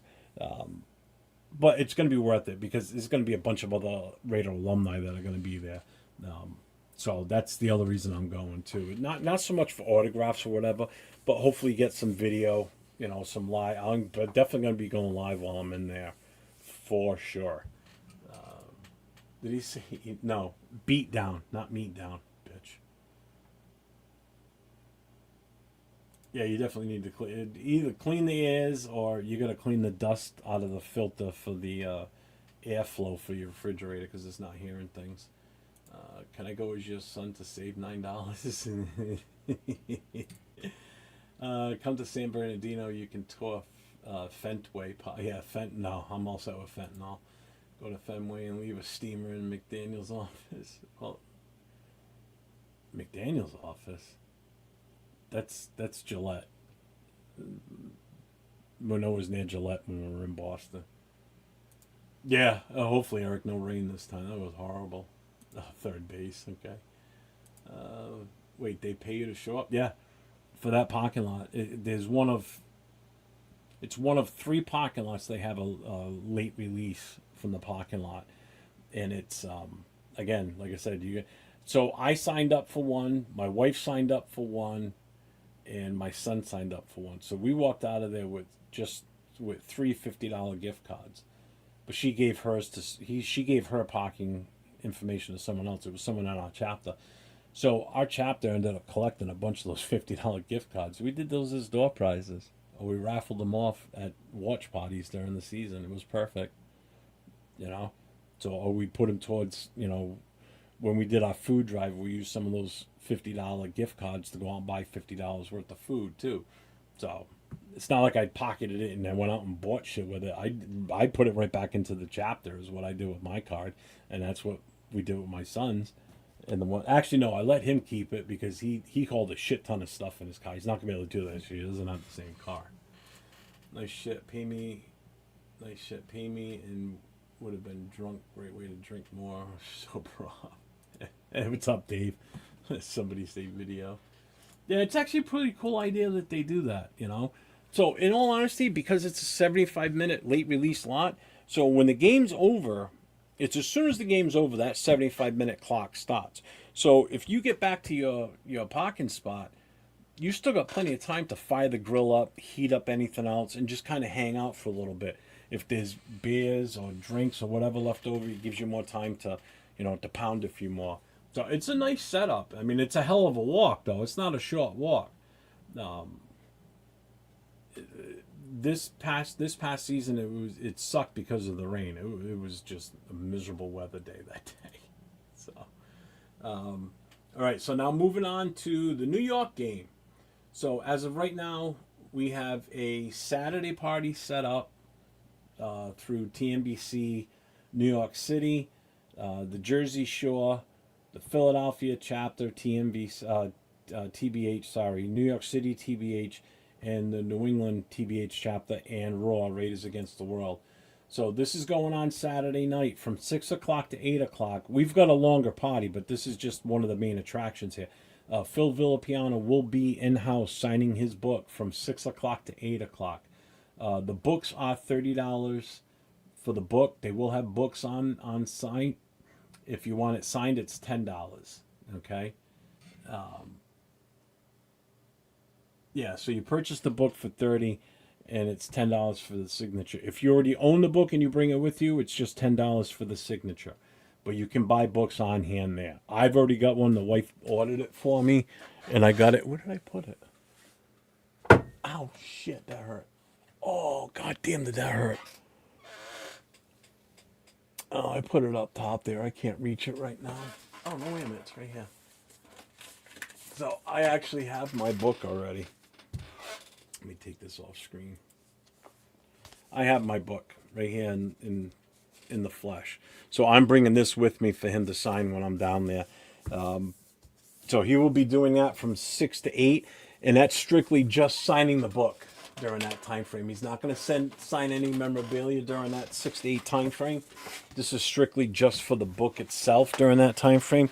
He will be sticking around after the book signing and talking and chit-chatting with people. Feel free, if you guys are there, you want to buy him a drink, go for it. He will absolutely love that. If you've never met Phil, if you come to New York, he is a character. I've met him multiple times. He is absolutely awesome to interact with. He's just like any other guy you would meet at a bar. I remember the first time I met him, we were in New York for the Raiders Giants game, and we were at a pregame party, and he was one of the 3 players that we had brought in to sign stuff for. And at one point, I was standing at the bar, and he comes walking over, and he stands next to me, and we introduce and everything. And we had a DVD playing up on the screen behind the bar, and it was one of those old school NFL film videos, but where they were interviewing certain players. Well, it happened to be when they were interviewing him that he comes walking over, and he's sitting there, and I buy him a drink, and he looks up and he goes, "Hey, I know that handsome son of a bitch," and then he starts telling stories. And the people are buying him drinks. Oh, he's such a down-to-earth guy. If you've never met Phil Villapiano, meeting him in person is amazing. He's such a great guy. But this will be at Reds in New Jersey. It's literally right across the street from the stadium. So from 6 o'clock till 2 a.m., which is when the place closes, I probably won't be there till 2 a.m. It's the Raiders and Jets weekend. It's Reds. It's on Carlsbad Street. If you need more information on this, hit me up if you're coming. There's no entry fee for it. You're on your own for food and drink. We're going to still see if we can get some sort of drink special set up. Costumes are optional. We are trying to plan on possibly doing like a costume contest. But again, this is being put on by TBH New York City, TBH New England, TBH Philly. I need to redo this because I got to add Philly's chapter logo. The Jersey Shore Booster Club, which actually, in all seriousness, the New Jersey Shore Booster Club was actually started by Phil Villapiano. So he's been a long-time founding member of that organization. And then Raiders Against the World, Raw Nation, they're going to be involved in helping promote this. And Mike's working on something for a possible Friday night party. Ben, I see you in here, brother. Thank you for coming in, man. I appreciate you. Gunsmoke, I see you in here, brother. Let's see, who else is in here? I thought I saw someone else. There he is. What's up, man? What's up? Ben, you got your show coming on tonight? If you do, shout it out. Because I'm going to be getting off soon. If you're going on soon, make sure you guys get over to Silver and Black Lounge. Ben should be signing on soon, I believe, if I'm not mistaken. Who else just popped in? Sal's here. Ben's here. Jeff played off that injury, They say shit still hurts. What costume am I wearing? Just my TBH vest. I don't do costumes. Nope. Not doing a costume. Yeah, there you go, Bueno. Thank you. Thank you for posting that. Yeah, so make sure, if you guys haven't already, make sure you guys get over to Ben's channel. I believe he's going on tonight. I thought I saw something. He usually is on Friday nights, too, if I'm not mistaken. So that's the Saturday night parties. And now, on Sunday, we've got a tailgate set up. It's going to be in J-Lot at MetLife Stadium. Raiders versus Jets, Raiders tailgate, TBH tailgate. Again, same 3 chapters: Philly, New York City, New England,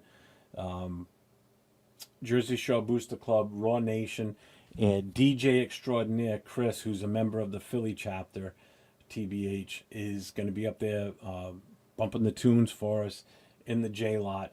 Now, this is $65 per person for this tailgate. It's fully catered.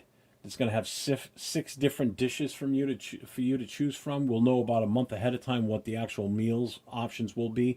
Now, that $65 includes all the food you can eat and all the booze you can drink. Now, the booze includes beer, mixed drinks, soda, water, you name it, they got it. So we're gonna have a live DJ, like I said. That QR code is for the tickets to be purchased ahead of time, so we can get a better head count. But it's $65 per person. It's going to be $30 for anyone that's not 21. So anybody under the age of 21, it's $30, and you'll be given a wristband. So obviously there'll be one color for if you're over 21 or older, and there'll be one that if you're under the age of 21. So we did work a price, so we're not charging minors $65 because they don't drink, they can't drink. So this is 100% catered by an outside company. It's not us over there flipping burgers and hot dogs. That's why it's $65. So again, the other flyer that I do have to put out is for the raffle tickets, for the tickets that we have available for the Jets and Raiders game.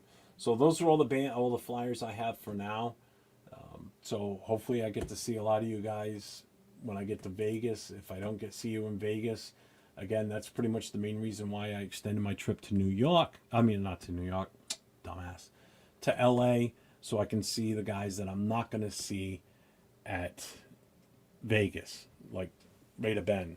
You know, that's one of the, I'm telling you, that's Bueno, Rorschach, all you guys. That's pretty much you guys are the reason why I'm going to LA. I'm not even going into SoFi to go to the game. I'm going out there to meet the guys that I can't meet in Vegas that aren't coming out to Vegas. So I'm extending my trip so I can, you know, this is not a once in a lifetime, but this is my only chance in the near future for me to get out there and meet you guys. What's up, Chris? I see you, brother. Welcome in, man. I appreciate you. Thanks for popping in. Just about ready to get out of here too. So yeah, that's pretty much one of the main reasons I'm going to LA. It's just fortunate for me that week 2 is in LA against the Chargers, so it's perfect timing, absolutely perfect timing. Oh, you know what? I got one more flyer I forgot to put up. And Chris, you're going to be interested in this one. There it is. Raider Nation rocks Cleveland Saturday night. Saturday, November 29th at 8 p.m. Oh, that's not the 29th. That's not the right flyer. Shit. Hang on. That's not the right one. I just fixed it the other day, too. I pulled up the wrong freaking one. I knew it. Here it is. Okay. That's better. Such a dumbass. I'm in such a rush to do this tonight. So, Raider Nation rocks Cleveland Saturday night, November 28th, 7 p.m. At Flannery's Pub in Cleveland. It's free to enter. If you have any questions, reach out to Keith Doherty. He is the chapter president for TBH Steel Valley, Ohio chapter. He's also goes by Yo Raider. If you find him on Instagram, Facebook, it's Keith Doherty. So yeah, so anybody that's planning on going to Cleveland, I know Navman reached out to me, asked about what's going on for Cleveland, so I sent this to him, so he's got all the information. Chris, I don't know if you're going to be around. I know I already sent you all the information on what's going on. Oh yeah, dude, I can't wait to meet. I mean, we had a good time in Pittsburgh too. To be honest with you, it was cool getting to meet the three of you guys in person, you know, and hang out like we did. I will say this: you guys are lucky I don't drink anymore, because I would drink the three of you under the table combined, and that's no joke. I would. You guys would be down and out for the count. And I know Leo says that 805 can party and so no. Yeah, you guys, I would have wiped the floor with you guys. Trust me, I would have. Remember, this is a big dude. I got a lot of places to stuff those drinks, man. Oh, I know I could. 100%. 100%. 100%. Dude, if I ran through the list of what I would drink in one day, you'd wonder how I am still alive. You would absolutely wonder. Let's put it this way. I would sometimes, on a daily basis, I would drink anywhere from 20 plus nip bottles of just Fireball. And that's not even including the vodka I would drink at home. Like, when I would make a drink, I would make it so strong, and I would do at least 2 or 3 shots at the same time, and still doing the Fireball at the same time too. And I would just go to bed at night. I would be fine. I'd get up the next morning. Yeah, I'd feel it a little bit, but rinse and repeat. Comes the next day, I would just start the whole process all over again. And this is all from when I would get out of work at the end of the day. So when I got out of work at 5 o'clock, I'd be on my way home already pounding them in the truck on the way home. And by the time I got home, oh my God, forget it. Dude, I'm telling you, I would go through a handle of vodka within a day and a half to 2 days. Tito's, that was my drink. Tito's and lemonade, Tito's and cranberry. And if I had no cranberry or no lemonade, it was just straight Tito's. I would put it in a glass with ice, and I would just, boom, gone. Fireball next. Boom, another drink. Boom, Fireball. Yeah. Severe would have died. Severe would have died. He would have been down and out. Because Severe's built like this. He's like a stick. I hate tonic. Ugh. Fireball now. Sometimes I can't even stand cinnamon. Ugh. Yeah, I trust me. I would do a number on it, which is why it was so fat and bloated too, because it was just so over that. Yeah. Oh, I believe it. I believe it. I saw what happened in Pittsburgh. That was funny. But all right, everybody, phone lines are shut down. I am out of here for the night. I appreciate you guys all being here with me for the last 2 hours or so. Let me see. Is there any updates on these games? Let me just do a quickie on this. So I know the Jets already won, so that game's already over. The other game's going to be Packers are still winning 23-10. 3 minutes 22 seconds to go in the third quarter, so that game's almost over. And again, don't forget, tomorrow is a full. Oh yeah, man, 19 days, baby, 19 days. I can't freaking wait. 19 days, just like I dropped it. Where did it go? Took my background down. Where is it? There it is. Boop. 19 days. 19 days. What day are you getting out there, Chris? Gino.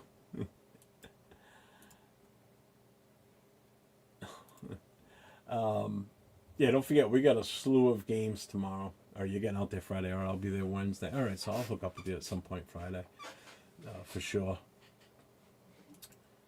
Because I'm going to be on Fremont Street for the Friday night thing. Yeah, so don't forget, we've got a slew of games tomorrow. So if anybody's into watching football tomorrow, here it is again, just a reminder.